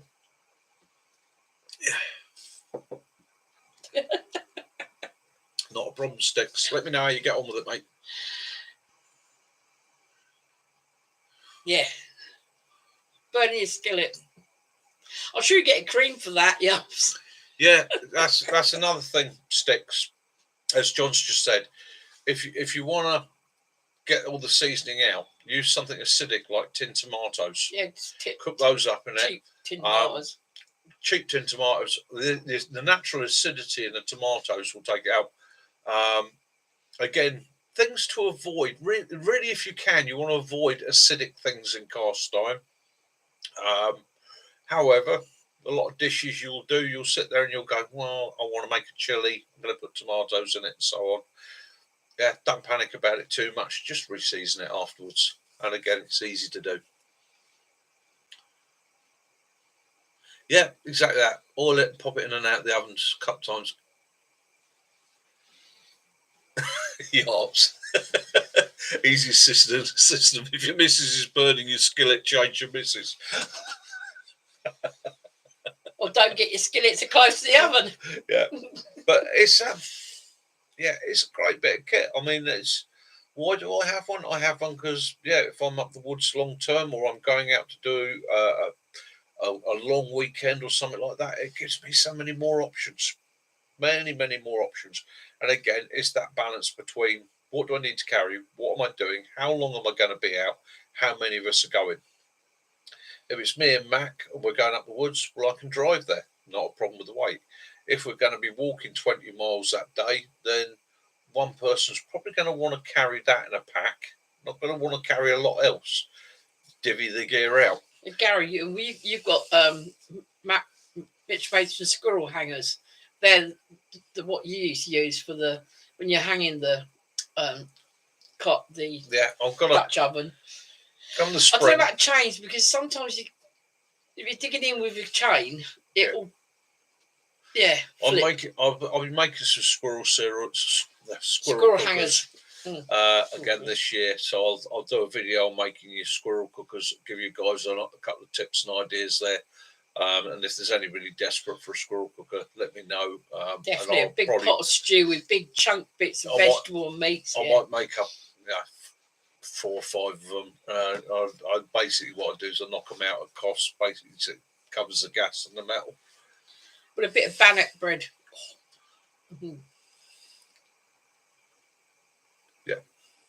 Yeah, it is heavy. It is heavy, but again, it depends, Lee, what you're doing, doesn't it? It's and what your plans are for that journey. A lid lifter as well for them. Yeah, if I'm staying out in the woods for eternity, if I'm deciding I'm going to have to go back and live in an old school situation, cooking over an open fire and using a naked flame, my Dutch oven's going to be my main tool.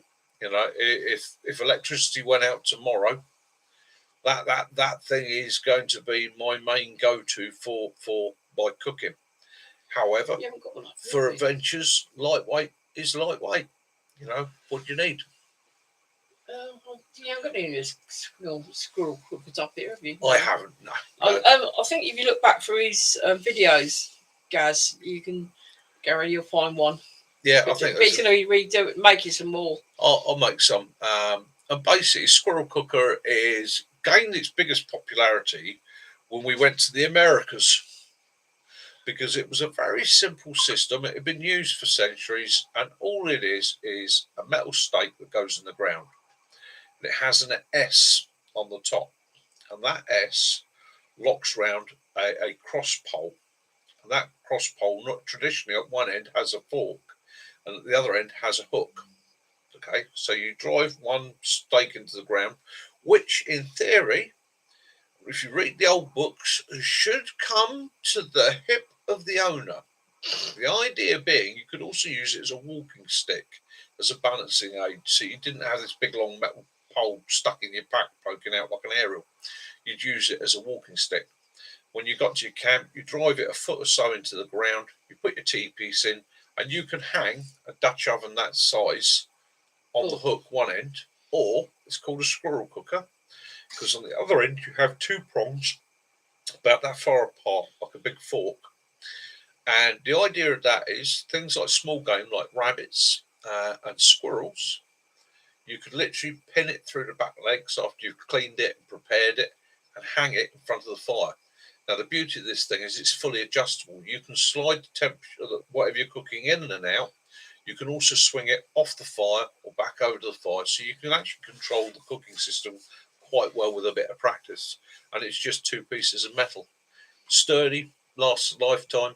Great bit of kit. And again, what I'll do a video on making them. And what I'll do is I'll probably do 4 or 5 because I'm getting rid of the forge this year. I'm shutting that down. So I'll do 4 or 5 in there, give you guys an idea of how you could do it at home, how you could make them, and what you could use to generate the heat to do it. And if there's any of you, like, I know Lee Michael and that, or he's sitting there going, teaching us suck eggs. When you see the Land Rover fire in the woods, all the hangers and all that, he made those.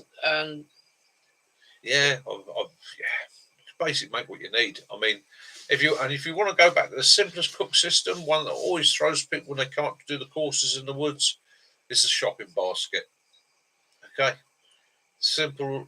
I mean, again, what I don't suggest you steal a shopping basket, but you go around your local shop and ask them if they've got a knackered shopping basket you could have. They've always got one somewhere that is either bent out of shape or the handle snapped off of it, or it's that's chucked in the corner. Normally they'll give it to you. You don't pay anything for it. You'll get it for nothing. Okay, that shopping basket, most basic form, light your fire, turn it upside down, stick it over the fire. Okay, then you start cutting slots in it, and you start cutting holes in it. If you cut holes in it, if you cut them about 8 inches long, 6 inches wide, makes a brilliant little camping grill just to take out with you. Takes no size or weight. But again, it just makes a simple system that you can put over a fire, put a pot on, put a pan on, use its cooking. Improvised cookery. Great bit of kit. Pigtail, yeah. Pigtail or a pigtail and steak. Yeah, exactly that. Exactly that, John. Hills of Home, hi mate. Welcome to the party. Not a problem. Welcome from Body, Scotland. We have quite a few kitten killers from Scotland as well. Yeah. Martin's got 5 of them. Yeah. Good bit of kit. Oh, big pot stew chili on the go, yeah. Nothing like it. Love Scotland. One of my favourite places to go. Yeah. Yeah. Cauldron, yeah. Yeah. So cauldrons. Oh, that is my cauldron. Yeah, cauldrons. So you'll see, you can actually find quite often I've these got days. A small one downstairs. Small cauldrons. Yeah. Called poikies. Poikies. Not pikeys. Poikies. Okay. And basically they were used as little individual stew pots, soup pots, sauce pots, and all the rest of it. You'd have them in big households, and they would basically make the sauces and smaller dishes in those and place them out around the fire. Okay. So again, you Dutch ovens, you don't have to get a big Dutch oven. You can get quite small Dutch ovens that what I would say pretty much individual use. And they work just as well.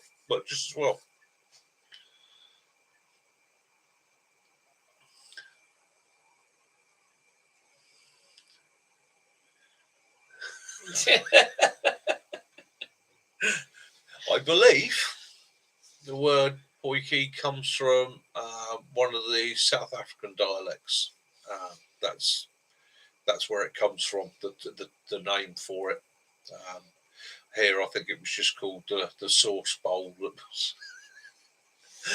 The sauce pot. Granny's pot.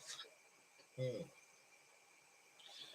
You say that I've still got a solid my granny's brass. She make jam in it. Yeah, it's huge, isn't it? It's so heavy. Big old copper pan. Yeah, copper. And again, of course, top tips you. Mikey's top tip of the week: don't try using a meth stove on your Dutch oven. It won't work. Yeah. So again, there's. Again, it's adaptation, isn't it? Adapt what you need to what you want to do. If you're travelling light. If you want simple, quick, yeah, go simple, quick. I'm not saying that you've got to have a Dutch oven. I'm not saying that Dutch oven is the be all and end all. I'm just saying for me, for long-term survival or Dags, for long-term cooking, it'd be my go-to. Funny enough, John, the staffy in that film that swallows the squeaker, that was our friend Dave's dog. Yeah. He was doing security, and the dog they got was not doing what they wanted to do, so they used his dog. So yeah, it's his staff that eats a squeaker. Bushy Baz, you want to go wild camping in Scotland? If southern Scotland's what you want, Forest of Galloway, my friend. Biggest forest in the United Kingdom. Absolutely huge and absolutely stunning. Other than that, I can recommend anywhere in Scotland. Do you know what? I have never had a bad experience up there. People are lovely. We're in Arnhem. We've been there. We've been to up near Inverness with Black Isles. Yeah. We've been to Skye. From Skye, we've been to Mull. Never had a bad experience. Thoroughly enjoyed it, and the scenery, mate, just literally every it goes other on corner. Everything. Every time you turn a corner, it's just jaw dropping, isn't it? Yeah, we were always glad to take an old Land Rover up with us because it meant we had to drive that bit slower. Because it just literally every corner. I got some photographs downstairs I had made into canvas picture, and there were some waterfalls that we found in the Trossachs. Yeah, one of the few forests you definitely need a compass in. But the Forest of Galloway, absolutely stunning. We had a proper old adventure up there, didn't we? Yeah, absolutely beautiful. One of the proper wilderness. Yeah. Funny. We went on to Skye. Yeah. And there was some an Asian family getting the views on their camera, and Mick said to me, he said, "Have you seen the eagle?" I go, "What?" And they turned around. They hadn't realised by taking pictures of this beautiful scenery behind them, there was an eagle flying. Yeah, it's a weird thing to see people stood at the edge of a cliff photographing inland, and I was just stood at this Kilt Rock, wasn't it? Kilt Rock, is it? Yeah, that Kilt Rock. Kilt Rock, on Skye. And I'm just leaning on the fence, looking out to see more in the cliffs and the view and that, which is rare for me because I don't like heights at all. So it's one of those I'm looking out, not down. I think to myself, bloody hell, it's a long way. But they were all leaning against the fence, looking inland at the car park, photographing the car, and that's it. And it just I looked to my right, and literally 20 metres away is an eagle, and it's sitting there with this, just floating on the wind. And I almost had one of those stoic moments, where white man meet eagle, and it was just And I looked at these people and I thought, why? I went, have you not seen this? And I turned around, what's that? It's an eagle. That was it. Because the cameras come out, and at which point the eagle goes, nah, fuck this. I'm off. And away he went. But yeah, absolutely beautiful. Again, the roads are amazing. And yeah, solitude, you'll find that up there, right? Yeah. So I love going through Glencoe. Yeah, well, I love Scotland. And I love the Scottish people. I get guys down here, I've bad aggravation up there. Well, you've probably gone in with a bloody attitude. On And Cornish, I love deep fried haggis. We get the same thing in Cornwall. We get holiday makers to come down. All you're trying to do is make money out of us. You're the one that came here for holiday.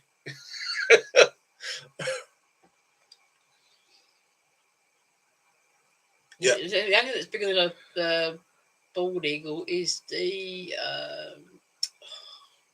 one of the vultures, doesn't it? No, I was trying to think. It's Andean, Peruvian. Yeah, condor. Condor, that's it. Yeah. Yeah, we had a condor down here, didn't we? Spicy haggis supper. That sounds nice. Yeah. Spicy haggis supper.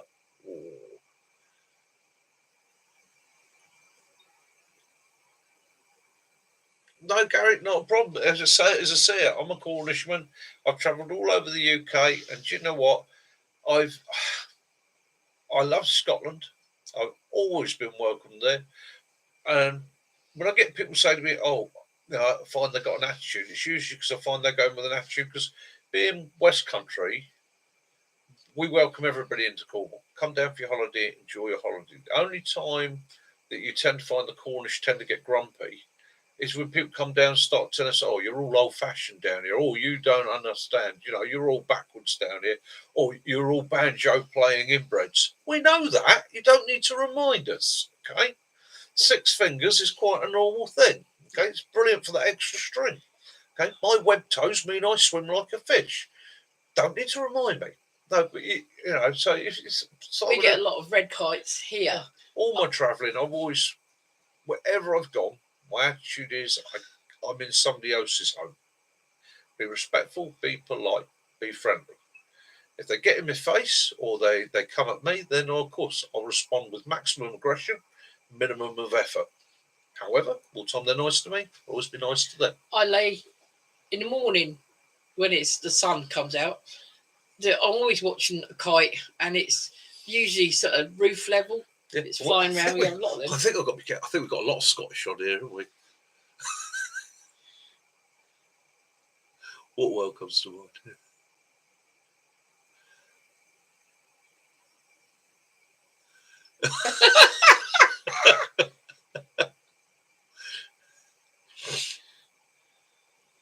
No, don't do that.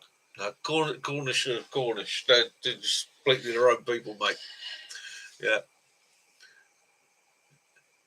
Skidden Hill. Yeah, St Ives, lovely. Home of the scone. St Ives. Where the scone came from. Lovely place to go. If you're actually further up country, Baz, between Boscastle and Tintagel, there is a place called St Nectan's Glen. You can look that up on the internet. There's a small car park at the bottom. You walk past houses and you go down into a valley and you follow the water and you go over bridges and you'll see all the stone cairns that people have built and you go up to St Nectan's itself. And there's an amazing waterfall, and it's like where it's come down, the water comes through a huge hole. Hang on, what's this? John Kennedy. They've even banned us getting a tour of beef shredded suet. Have they? You joking? You can't get haggis there either. Oh God, yeah, of course. There was that big hang up over the CJD, isn't it? Oh yeah. Okay, that thing that came out of France. Funny that. Don't stop me on that one. Dairy farmers on. Oh, bloody hell! They ripped us a good on that way. How do you destroy the whole British beef system? Quite easily. What we do, we'll have CJD in France, where we don't actually exterminate the animals that have got Creutzfeldt-Jakob's disease. No, because it's non-transferable to human beings as long as you don't use the spinal cord and the brain. We allow it to go into the slaughter system. It's not a problem. We don't mind the animals suffering. What we do, we'll sell a herd to the UK. Our EU inspectors will find it over there. Boom!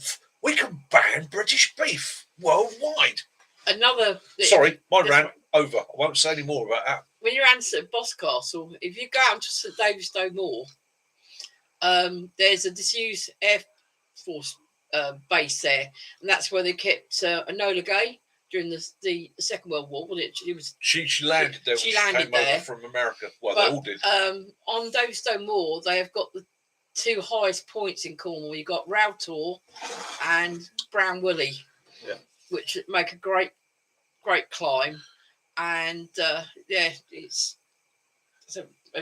Tregentle Fort, where Cathedral City cheddar comes from. There's a factory there. Tregentle Fort. Hey, bloody hell! There's a memory. Do you know that got sold? Tregentle Fort, and the training area there got sold, and it went for, I think it was £60,000. It went for.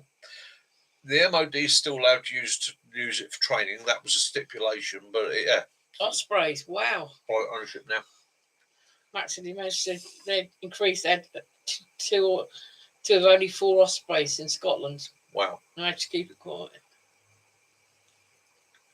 Yeah. And look at the numbers now.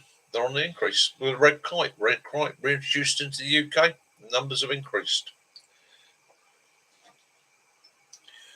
Yeah, especially you go.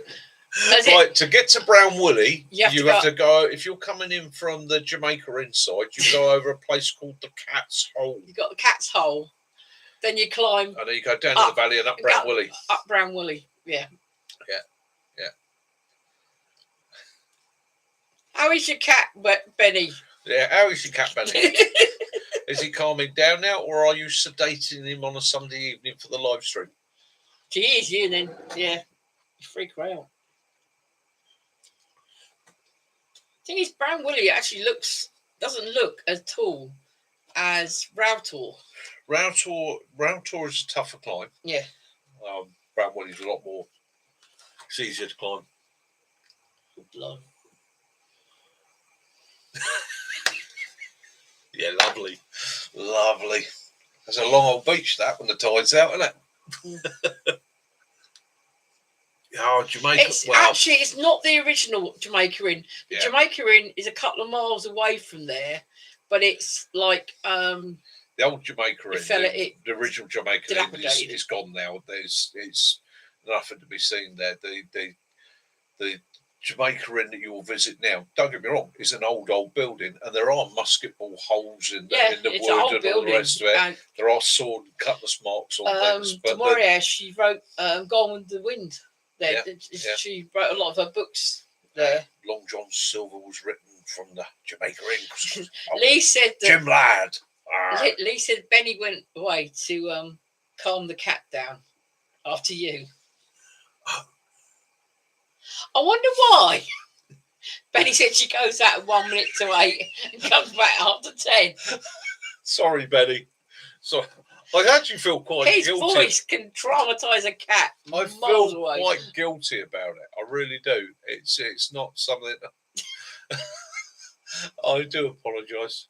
And if there's anybody else there that has a pet that freaks out at the sound of my voice, I can only apologise. All right. You can tell your pet from me, I have never been a veterinarian. Okay. These fingers have never been anywhere on anything other than cattle and sheep that they shouldn't go. Don't get me wrong. Yes, I have been arm deep, calving and lambing and that, but never in a kitten or a dog or a hamster. What about dog? Where is it? Oh, it's there. It's comatose on the floor. It's eating all those. Sunday social for us, Sunday torture, aka cat mush. Yeah. Oh, well, Benny's cat. Yeah. Yacht sent barbecue bangers for Willow, and Willow's comatose on the floor. Oh, Benny, gives him a break. She just sits and stares at him. Oh, go there, cat. It's really, really old. But an original Jamaica Inn was slightly further. I mean, it's been up there hundreds of years, so don't. No, by all means visit it because it is hundreds and hundreds of years. There are. When you go in there, and you sit in the benches, and you look around at some of the old wooden furniture and that, you can see musket ball holes where the furniture was actually transported. And the original building on that site, unfortunately, did go, and then they rebuilt and they built off of what remained of it. So there is a new building there, but definitely go and visit it. And when you're there, what I suggest, if you ever get a chance to, if you're ever coming across the A30 at night, especially late at night, or even in the wee small hours of the morning, if you come off at the Jamaica Inn turning and come back up to the Jamaica Inn car park, just park in the car park, get out of your car, just stand there and look up and down that road, and remember that 150 years ago, there was no other building 20 miles each way of you. Daphne du Maurier wrote that. And it's quite a, you stand there and you look out on the moors and you're like, bloody hell, this is bleak. I mean, the only thing, what you've got to remember about the moors in Cornwall, okay, Romans arrived in Britain on the south coast, and they walked all the way up to Hadrian's Wall. When they got to Hadrian's Wall, they went, what the fuck is this? Oh, we'll leave the other side. Didn't they build Hadrian's Wall? Gary said you should make a tack. Did you do it? They walked up, but they went west as well. And when they went west, they went in search of gold. So the I can't never say it, Durotriges, were the tribes that were down towards the West Country. Okay, now they've been trading gold. There's been Cornish gold found in Egyptian tombs. They've been trading gold for thousands of years, and the Cornish are related to the Breton people in France. It's the same language. It's the same people. Okay, so they've been trading for hundreds and hundreds of years. So the Romans had a mooch down there. Well, the first place the Romans come to a difficulty would have been the River Tamar. Okay, they'd got across that. They got another 20 miles up the road, and they come across Dartmoor. Dartmoor, for any of you that have ever served or been on Dartmoor in the winter, hellish place. A hell of a place. That will. If you're not switched on, you're not equipped. That will do you in. And you cross Dartmoor, and then you travel another 30 miles, and then you've got Bodminmoor, which again is rough. The Romans didn't get much further than that. They did get small detachments, went out into various bits of Cornwall, but they never really got much further down and settled. Also, it's the Cornish mentality. Yeah. Cornish mentality. The Romans turned up. Everybody else in Britain was fighting with the Romans. Cornish attitude. Turn up. You eat my liver? Want a pasty? God. Yeah, he was. Sorry. Oh, Mac. Still.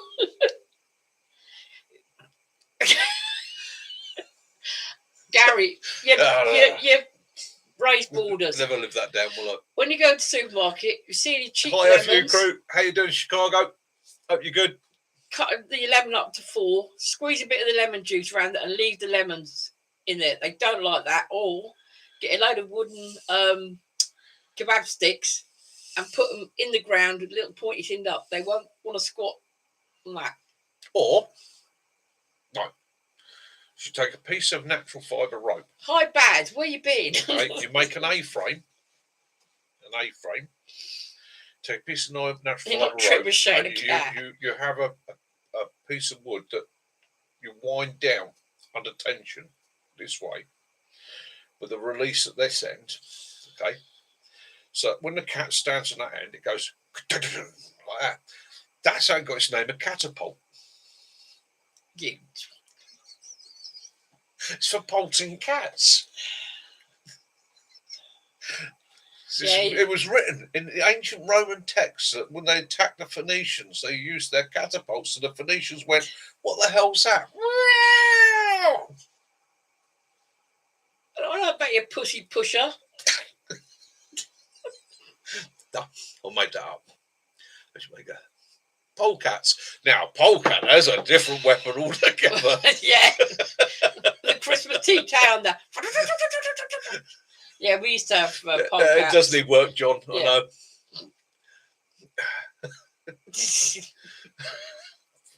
Yeah, we used to have 2 polecats here, and the boys used to push them around in their Action Man vehicles.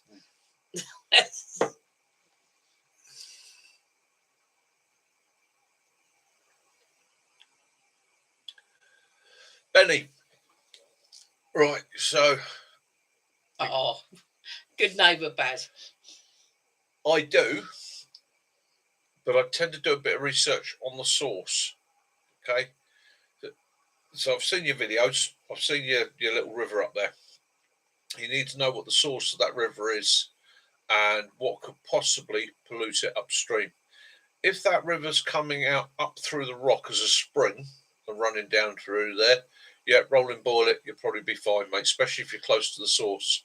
However, if you can't trace the source, personally, if I didn't have to, I wouldn't, purely and simply because chemical pollutants and so on. The other thing is, I don't know where you are. Well, I know where you are. You've got to do your research, find out, make sure there's no spoil heaps, nothing in there can leach in. You're in an area where there's a lot of mining.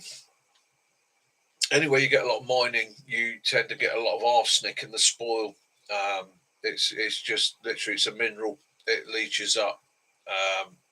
If basic rule of thumb is, if it's spring fed, especially if there's a lot of fish in it, a lot of freshwater fish, okay, then you're pretty much looking at a healthy water source. Boil it. If you had no choice and it was an emergency, filter it, boil it, go with that, because you're going to die of dehydration faster than anything else. So, yeah, go that way. But I think personally, watching what you've been doing, the fact that you're carrying your water in with you is always the best option. I do it up the woods. There is a water source that I could gain water from quite close from there. However, for the sake of taking a couple of litres up with me, it just makes sure, and I'm pretty sure anybody here that's going to agree with me, best will in the world, best preparation, there's always that chance, and the last thing you need is deli belly, liver fluke, or any of the other variety of nasty pests and problems that you can get from the water. If you do have to prepare it from the wild, again, simple rule of thumb, everybody says 3 minutes. I say 6 to 10 minutes rolling boil, and that is a good hard boil, 6 to 10 minutes. Bass wants to know if anyone ever used a life straw. Do you think of getting one? Still would boil the water though. Yeah, I've got my excuse me, little pup. So my water system. Okay, this is my go-to water system. This is what I carry with me, especially if I'm going down somewhere like Dartmoor, where I tend to source my water from the wild. Okay, so my water system's quite simple. I go with a Millbank bag when I'm collecting the water from source. That takes out any large debris. It's not an essential, but it takes out the larger debris, which stops me from clogging my filters. Okay. Yeah, the next tool that I go with, and I've had life straws in the past, but this one is the one that I go with, and I would recommend, because pretty much one of the best brands out there is the Sawyer. Okay, and the Sawyer Mini Pro or Mini, you can either use it. Again, keep the kit with. I see so many people that come on courses and they've got, yeah, I've got the Mini. You go, have you got the cleaning kit with it? No. Well, you want the cleaning kit? Okay, comes with a straw. Place a straw on. You can take the water straight from source that way. Okay. The cleaning kit basically is a syringe, which again, use that straw. And what you do is you push back through the filter. Okay, so the muck comes in here, you put the straw on that end, and you basically blow it back out against the flow. Dead easy system, works a treat, used them all over the place. I've got mates that use them all over the world. Yeah, it's the way to go. I would really recommend that. Life straws are good. They don't quite have the longevity of the Sawyer. Nice thing as well with the Sawyer, if you get the squeeze bag with it. Now, you can get a larger bag, okay? But to be honest with you, I find that does a treat, because if I'm at the water source, I've made camp. What am I going to do? This is the one that I come back to quite regularly with people. I've made camp. I've put my shelter up. I've got my fire going. I'm collecting my water. Do I need to do it quickly? Not really. The whole thing's in that bag, so I can put another half gallon of water in that bag, take it back to the campsite, and I can sit there and process water, and that might take me half an hour or an hour. That's a half an hour out of the evening. Sat there chatting with Matt, processing my water. Okay. It just uses the time up. Otherwise, what you tend to find you do is, I think any of you wild campers have come across this one. Right, it's what I call the going to bed at 7 o'clock syndrome. You've built camp, got everything done, and now you're sitting there going,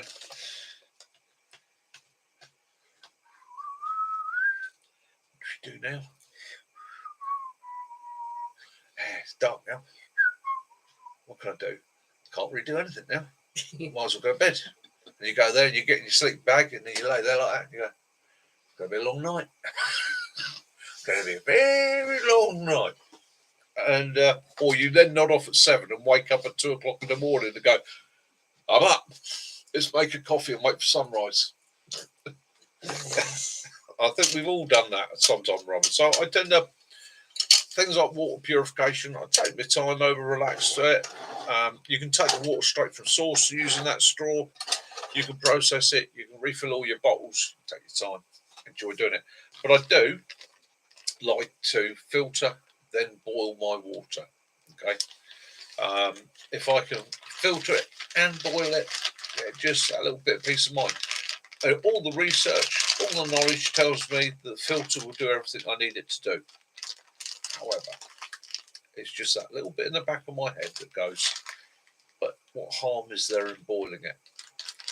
It's another little thing to do for the next hour or two. It's another little skill to practice. It's another thing. And of course, whilst you're boiling it, you put in the hot water, not boiling, hot water in your Nalgene bottle, put the top on, chuck it in the bottom of your sleeping bag. And if it's a cold night, when you go to get into your sleeping bag, put your feet in there, you go, oh, that's beautiful. Lovely. Out like a light. Yeah, kitten. I was watching the video with a honey badger, and it had a boa had got it. It's a big boa as well, and it completely locked round this honey badger. And the honey badger wriggled its way out and properly ate the snake for his dinner. Hey, Sammy, how you doing, mate? Yeah, I don't think there's anything wrong with live straw. I just, I'm a soya man myself. I've had live straws and that. It's just the soyas tend to have a little bit more of a lifespan to them. Yeah, I never understand why people don't. Why, you men, why get out the tent, put your shoes on, trousers on to go out for a wee when you can just have a wee bottle? Bushy Baz, nice one. Thanks for one. Is that Bushy Baz off? Is it? Or is it No. No. And the other thing is, of course, and I'll reiterate this: if you're buying a live straw, you're buying a Soya Mini or a Soya Pro or any filter system, buy it from a recognised company. Please don't buy it from AliExpress. Please don't buy it from Temu. Okay, buy it from a recognised, reputable company. There are copies out there, and they're not going to give you the same quality of protection as the genuine item. It's one of the few places I say to people, don't take a chance. By all means, buy a cheap tarp. If it leaks, it leaks. What's the worst? Okay. If you're buying a fire lighting system, you buy a cheap one. If it doesn't quite work efficiently, what's the worst? Water filtration. Okay. Even in the UK, there are parasites you really do not want to get into your bloodstream. Okay, so it's Benny. He did die. You're talking to a spirit there. Aye. You had a seance. That's not Sam. That's the spirit of Sam. He did. Right. That's Sam. See, Sam's a goth. Okay, they just come back to haunt us. Yeah. They just get a bit paler, don't you, Sam? Come on. Oh yeah, I've got mates. My son used to be one. Yeah, my son used to be a goth, and I can remember the first bunch of goths. Yeah. Not talking about like the Visigoths. I'm not that old. But yeah, I'm a child of the 70s, so I can remember the first goth wave. Yeah, and the punks and the new agers and all that. You'll do a bit of moaning as well.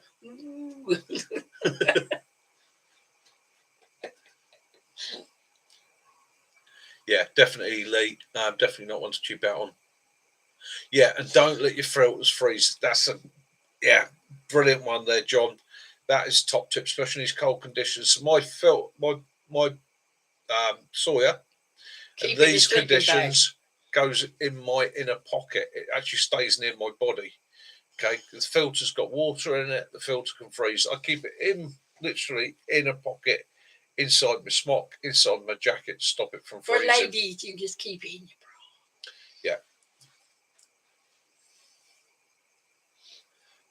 Yeah. Sorry to hear of your death, Sam. You was a good bloke and will be sadly missed by many. What many people at the funeral was there, though? Sam can do the zombie moan. So that's it, Sam. That's the next video. Like zombie bushcraft. Yeah. Oh. So zombie moaning, that's like bingo in it, or going in the queue for Asda checkouts. Yeah, they walk around any town centre these days playing zombies. Ladies and gentlemen, I'll be back in a moment. I've just got to go.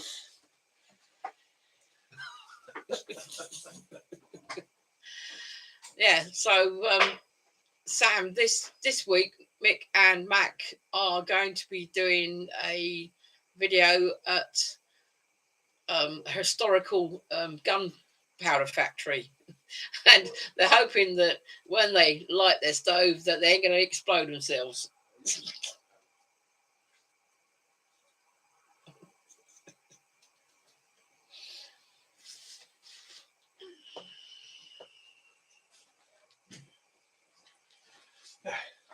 Oh, hello.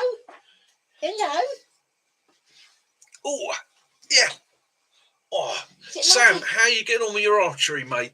Any news on that yet? Have you managed to find a club to join? No, he's had migraine. He's not. Oh, you see, he's had migraines. Bless him. Try a carrot, mate. I've already said that before. Yeah. Yeah, zombie bushcraft, they ban that as well.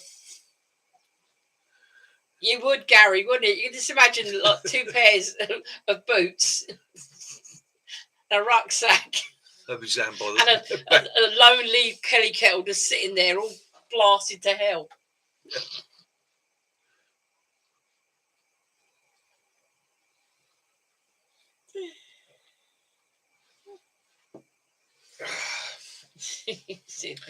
Thing is, Sam, at the end of the day, you've got the kit.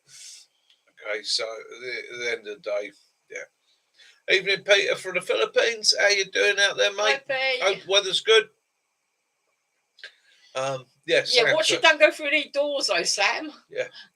You might want the ones that they use for the reenactment with no point on. Yeah. Yeah, and if they hurt if you're yeah. Matt can tell you a thing about practicing archery around the house. Yes, can't you, Mac? Come on, Mac. Fill Sam in.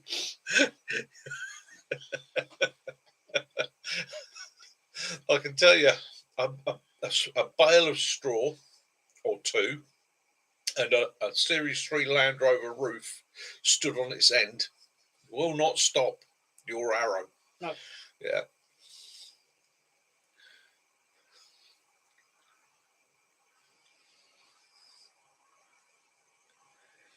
Does your next door neighbour hang out washing? You can always try targeting them there, put a nice hole in their underpants or something. Gary, funny you were saying that. We were just talking about that this week. Yeah, we were. We were just talking about this week. Now, I'd like to do 2 patches. Okay. I'd like to do a channel patch, and I'd also like to do a morale patch, a fun patch. Okay. But I've got to look into that. I've got to look at the costs. 30s every day. Yeah, you're coming back next week, aren't you? You're going to know about cold, Pete. It's bloody cold. Yeah, Pete, it's foul here. Absolutely horrible. We've had no snow yet, but it's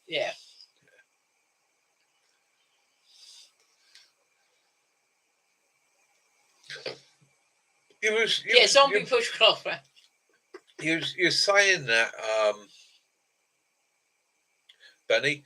I was actually, just out of interest, I pinned where Sam is, because I thought, his motorcycle's in his bloody woods, surely somebody should get onto it. And I had a look, pinned it, and looked up the history of the place. Turns out, in 1924, that woods and that hill was bought by the local. It was like the what would you call it, like the local car motorcycle club to hold hill climbing events on. They've got a famous hill there, and it's got a famous hill there, and apparently that's when they released it over to whoever's got it now, whether it be the local authority or National Trust, whoever. Part of the stipulation to it going over to them was that I think it's 5 times a year they would still be allowed to hold motorcycle trials and events there. A bike club owns it. It's famous for so it's a bike club still own it. Yeah, it's one of those things, isn't it? It's I know it's annoying for you, Sam, but yeah, but again, it's a lot of history in it. 1920s. If it hadn't been for them having it, it might well be private land now that you would not have access to. So the whole thing is have a chat to them, and in actual fact, if they still own it, try and get in with them. Try and suggest to them maybe you doing your thing up there with permission will give them a voluntary marshal stroke warden. And in so doing, there might be an area up there where you could, with permission, then legally do your archery, and then legally, especially you got that do your camp. That big the rock wall, at the top. Yeah, I'd have a go at getting in with them.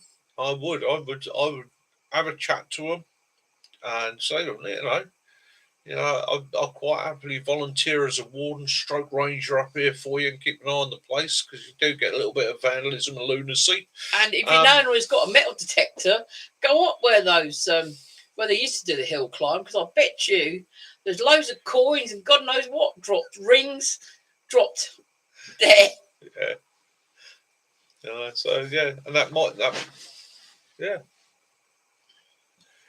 mate. Do you know what? It might be your way in.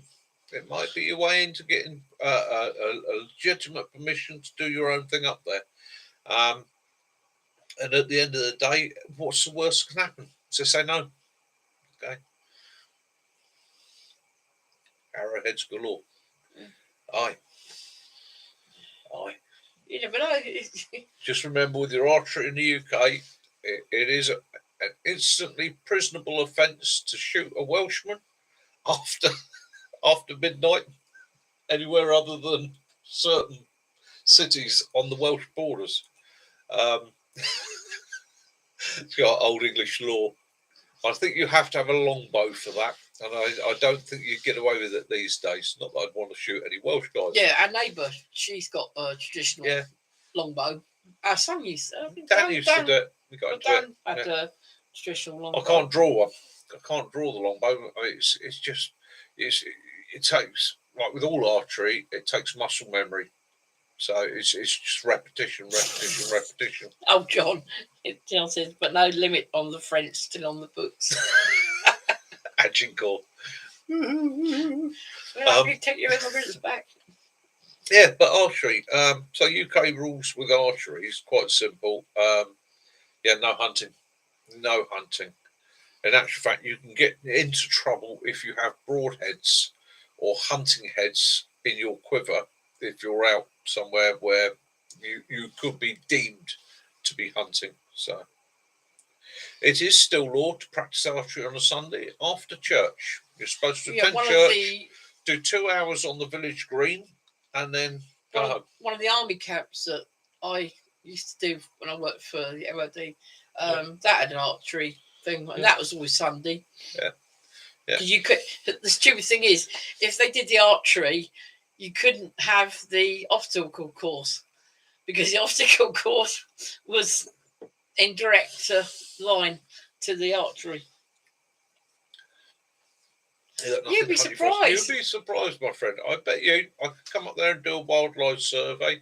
In actual fact, looking at your videos, I was sat there the other day looking at it, and I was sitting there thinking, right, you've probably got muntjac deer in there, which you won't see a lot of. You might have Chinese water deer. You've definitely got squirrels. 100% you've got squirrels. Dormice, I would have thought as well. Yeah, might have dormice up there. It'd be one of those things. It'd be an interesting one to survey. Oh, John, don't. Some of the you can't ride your horse backwards on the second Monday of the month.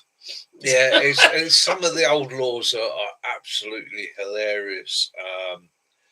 It's yeah, and some of them, you read it and you read it, you go, bloody hell, you couldn't say that to somebody these days.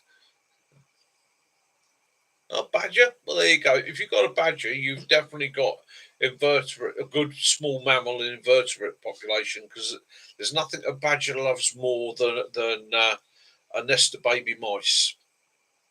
He will go pot sticking that out, and bees. Funny enough, there's nothing funnier than watching a badger dig out a nest of bees. Just don't growl at it. Don't growl at your badger.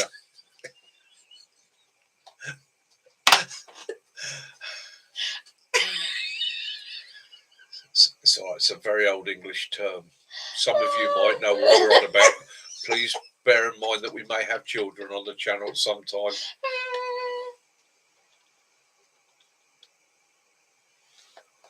John Kennedy can't drive through an intersection without getting out of the car and firing a shot in the air. It's Laura in Oklahoma.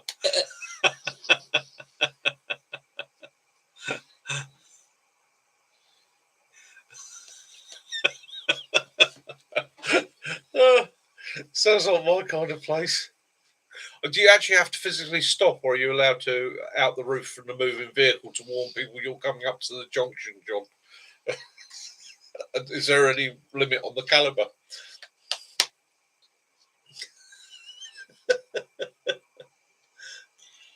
Yeah, that would be good to do some droving. Droving some. Yes, Gary. From, London. God, training to set them onto the stop oil people. That'd get them out the bloody road. Yeah. Well, that's it. You look at, again, so you come back in, look at your old maps, look at your drovers' roads. This is something I hinted on one of my videos way back when I first started out. And when somebody said to me, was such a popular country, so many people,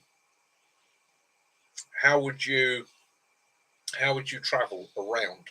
How would you move without other people seeing you? And I'm saying, well, it's quite simple. I would drop to the footpaths, the byways, the older routes, the established routes, because today we're so used to taking a road from A to B, but that road is engineered to be as flat as possible and to avoid private property, hills, and so on. Our ancestors had to walk, so their routes tended to go the easiest route from A to B. Okay, so it would be the most efficient route on foot. Most people today, if you hit an SHTF situation tomorrow and people were having to move on foot, most people, majority of people, are going to use roads because it's what they're used to. It's what they know. They know that the M3 goes from London to Southampton. They know the A3 goes from Portsmouth to London. Okay, and some of these were based on old routes. But if you look on the maps, you can also find all the byways, the green lanes, and the footpaths. Those are only going to really have people on them that are either local and know them, or have an interest, i.e. hill walkers and people like that, who are going to know that this is going to be the quieter route to follow. And yeah, the old drovers' routes, moving Greece. Do you read some of the old reports on that? Guys moving up to 1,000 geese from Wales to London. They walked them from Wales to London, 1,000 geese. All right, I like goose. So by the time I got to London, they're probably sort of 950, but. Well, they want bullocks. But yeah, and I've had geese. Trying to move 1,000 geese, God, blimey, that's hard work. But it was the same thing with the cattle, sheep. There were people that drove sheep from Scotland all the way down to the south of England. Same thing with cattle. God. Yeah, because we saw when we were on Sky, we saw. In a way, must have been hellish work. Must have been hard work. But also in a way, for my modern heart, how idyllic. Yeah. We went to Skye, where that's the lighthouse was, and there was those pens made of stone. They drove the sheep into there, and the boats would come pick them up and take them back to the mainland. Yeah. Yeah. That's one, the West Highland Well. Yeah. The Hog's Back, yeah? Yeah, Peter Young, there, Hog's Back. Yeah, it was a drover's route. Yeah, so, and again, so you got all these routes. All linking up. We've got one here in southern England, goes from Winchester to Canterbury, the Pilgrim's Way, which is an ancient route. And again, it predates really Christianity. It was one of the old. It was the highway of its day, I suppose. It's quite funny how the Ridgeway. What's a Ridgeway? Yeah. Well, the Ridgeway is fascinating because when you look at the Ridgeway and you look at Stonehenge, and it's an interesting one with Stonehenge. If you go back and you look at prehistory for Stonehenge, in actual fact, that area there is the terminus point of 3 ancient ridge lines that come in to meet there, or downs that pretty much meet within 3 or 4 miles of that point. So you have the North Downs Way, the South Downs Way. You have the I forget the other one, but it comes all across the Cotswolds and that. So these are all ridges that went for hundreds and hundreds of miles, and that's where you'd have walked.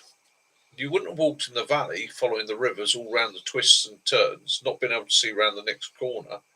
You'd have walked up on the open downs, the ridge lines, where, because of the environment, there would have been less trees, although it would have been a lot more wooded than it is today. You'd have had a lot more open view, and you tended to be walking up on a higher level. When you needed water, you dropped down into the valley, quarter of a mile away, got the water you needed, maybe brought it back, but it kept you safe up there. It meant you could travel. It also gave you a route to follow. And it's quite interesting for my friends that are abroad. Oh, he's going to use his pointy thing again. Use my pointy thing. Okay, so here we have southern England. Okay. And here we have Salisbury Plain, just here. Okay. Now, when I say southern England, this is southeasterly England. So you've got the West Country, pretty much the same size, going that way. Wales is up there. Scotland is up there. Stonehenge sits right. Get the glasses. Here. Okay, so Stonehenge is here. Well, this has a ridgeway running this way. Has pretty much one running pretty much right across the North Downs of England there, and the South Downs, which runs pretty much down this way. And then you've got Londinium there. Night, Benny. So it gives you... Give us an email and we'll sort out sending some stuff for you. Sorry, for Brooke. No, night, Benny. Take it easy, mate. Give my love to your cat. Oh. And say hi to Brooke for me. Brilliant video. Thoroughly enjoyed it. Tell her to keep them coming. She has a fan in this household, or a couple of fans in this household. You got run off by cows, yeah. Catch you next week, brother. Yeah, brown sauce. Yeah. Bran sauce. Bran. Yeah. Definitely bran. Bran sauce. Got to like a bit of bran sauce. Yeah. It's only 10:15. It is. We've done 2 hours. In fact, actually, 2 hours and 23 minutes. Right. I'm going to call it quits in a bit because I need a coffee. Kaz needs a coffee, and I could actually do with a cheese toasty, guys. Oh yeah, because we had super noodles for tea. Yeah, we didn't fancy anything for tea. No, we weren't hungry then. I'm going to have a cheese toasty with a rasher of bacon, I think. Yeah, we've got quite a lot of white horses, haven't we? The Vale Hill one, yeah. The Hill of Vale. Well, the ancient Bretons and British and the Picts and Celts, we were horse people. It's one of our ancestral things was the horse. It was used as a food source. It was used as an animal of worship. It was used as an animal of labour. Sam. It's you look at all the old symbolism. There she be. Sorry, you started everyone off again. They're all thinking about cheese toasties. Yeah, I've got a thing for our cheese toastie. In fact, what I'm going to do, we're 2 hours 24 minutes. At 2 hours and 30 minutes, I'm shutting down Endex. I am going for a bacon and cheese toastie. You won't see him for a flash. And that's me for the week. Video this week. Yeah, it's got to be extra strong. No, right. That mild. Quick one to put out to you guys. Yeah. So, decided this week there is definitely going to be a wild camp. We're definitely going to be doing wild camp. I've got to speak to Gareth and sort out a suitable date. We've got 2 names already. It's going to be late spring, early summer. It's going to be up the woods, maximum of 10 people, a donation. There's no price, a donation, whatever you can afford, and it's going to be in a bucket. So literally I'll just stick a bucket up, whatever you can afford, chuck in the bucket, and that way nobody's embarrassed or feels pressured or anything like that. So it'll be a meet up on a Friday night, overnight on a Friday night, all day Saturday. We'll have a giggle on Saturday. We'll have a chat and a laugh and that. You can do what you want. Saturday night, probably around the campfire. We'll have a campfire night. Might even get Jason to do some scoff for that if we can wangle it. Night Baz, nice to drop in and see us and come to the pub again. Sunday, probably about lunchtime, early afternoon, bug out, head home. Okay. And it will just be a chilled weekend. There's nothing organised. You want to just crash out in your bivvy for the weekend? Do it. There's no naked running around the woods because it scares the wildlife. No, and it's just about getting together, having a laugh, having a chat, relaxed, enjoying ourselves. And if you want to share skills, ideas, methods, techniques, do it. If you're a YouTuber and you want to do a bit of video, do it. Okay, it's just about having a good weekend where we get a few of us together to have a bit of a laugh and a giggle together. Sticks is definitely in. Bushy Baz, definitely. Well, give you guys an idea so you know where you're coming to. The woods is within 5 miles of Aldershot. I'm not going to give any details out as yet. However, what we will arrange is a meeting up point. So basically, as you guys get down, we can arrange a meeting up point, or I will send you personally a what 3 words for how to find it. Well, okay? We're going to come up that end as well. A what 3 words for how to find it. The idea being then you can come out, let me know when you're pretty much there, and I can come up to the gate, let you in, and whatever. Parking is a little bit tricky because getting into the woods, there is an area just inside the gate in the woods where you could park a car. It's a little bit rough getting in. There is a very small parking area down the lane, okay, where we could probably park. We can pick you up from the nearest station, Sticks. And and if you're coming down by train, we'll arrange that I'll pick you up from the station and take you up. Yeah, simple as that. Nearest station is going to be Aldershot or Farnborough. Okay, so I can pick you up from either of those, and I can get you back there. The only thing that I can provide for you up there, really, at the end of the day, is water. Okay, the other facilities are pretty limited. Okay, I will say that are pretty much your wild camping, all right. But I can make sure that there's plenty of water up there for everybody. And that's the way we'll go with it. And then later in the year, me and Mac will be going on a mission. We might just turn around and say, sod it, take off for a week and try and work our way up through the country and meet up with as many of you guys as possible. So I might set up a mad one where we come up and do an overnighter at 3 or 4 different places just for an adventure. And make it a bit of fun, meet up with you guys. And as Yarp says, it is muddy up there. So if it's wet weather, bring your wet weather gear. Because me being disabled, we actually got a trailer.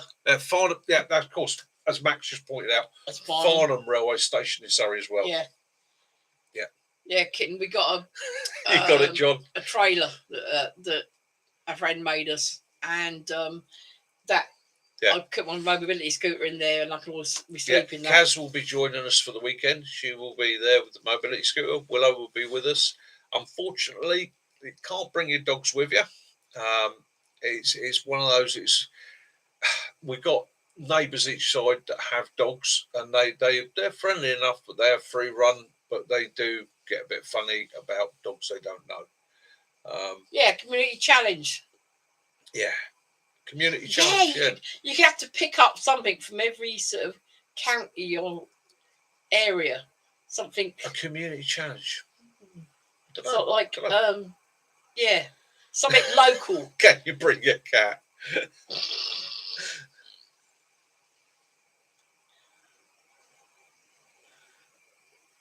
Shit, Savannah's shot of 25 quid. Yeah, something like that. Yeah, do something for a bit of fun. What it might, I'll tell you what would be a bit of fun. Get us all in the woods together, right?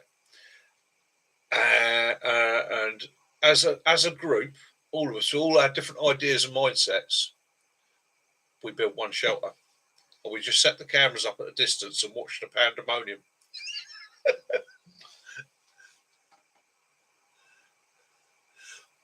Baz, it's not a problem, mate. It's not a problem. Yeah. Not a problem. We will get you in. Okay. Last year they did one. You and Mac went down to Devon. Devon, yeah. We go down to Dartmoor and that. In Dartmoor, and that you can book. We could book the. We've actually got a place on Dartmoor which I can book purely and simply for us, and we'll take up to 100 people. Okay, at a set fee per head. I forget what it was. I'll double check with them. I do have, but we've got a wild camping area down there which I could book as a group for us. Natural water source. Okay, Portaloos. But some stunning scenery, stunning woods.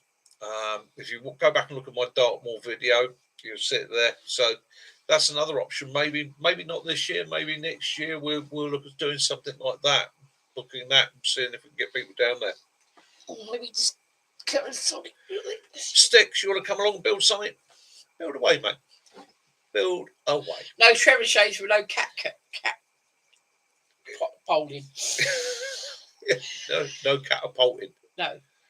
Anyhow, so there we go. That's 2:31, guys. I'm calling it quits there because my tummy is actually going. I can hear it from here. I'm sure you can as well. I think this is going to be a bacon and cheese toasty deluxe. Guys, thank you for joining us tonight. I hope you've enjoyed it. Welcome to the pub. Videos this week. Great videos. We've been watching them all. Everybody's videos have been awesome this week. Thoroughly enjoyed them all. And thank you for the support that you've given the channel. Have a great week wherever you are. Get outside if you can. If you can have an adventure. Gentlemen, please. Take it easy. Have fun. Stay safe. But more than anything, enjoy yourselves. Catch you next week. Sam, take care, mate. Have a great week. And to your missus as well, Foxy lady. Have a great week. Bushy Baz, mate, take it easy. Have a good one. Sticks, take care, my brother. Yacht. Stealth car camper. Night, my friend. You take it easy. Hampshire Hog Hunters, Mac. Yeah, be good, mate. Catch you later. John Kennedy. Thanks for joining us, my brother. Gary, thanks for joining us. Derek, have a great day, my friend. Yarps, take it easy. BJ, all the love to you and your family, my friend. Can you lift him for me? Everybody, have an awesome week wherever you are as well. Kit and Killer. Night, my friend. Take it easy up there in Scotland. Yeah. And Willow says, night, Drew. Yeah. Have fun, take care, be good, and all the rest of that good stuff. FU crew. Thank you, my friend. Blessings to you guys out there as well. I hope the weather's treating you well. Yeah, Sam, cheese on toast coming up. Yeah, there's going to be a power cut now because all the three cheese on toast are going switching on. Yeah, for you guys in the States, there's going to be more than 10 people in the United Kingdom putting on cheese on toast now, and that's going to cause a power outage. Martin, take care, my brother. Be good. Right, guys, all the best. Take care. Till next week. Look after yourselves. Love those you do. Forgive those you don't. And as always, peace and light be upon you all. This is Mickey, Kaz, and Mac, and Willow. Wishing you all the best. Till next time. Night all.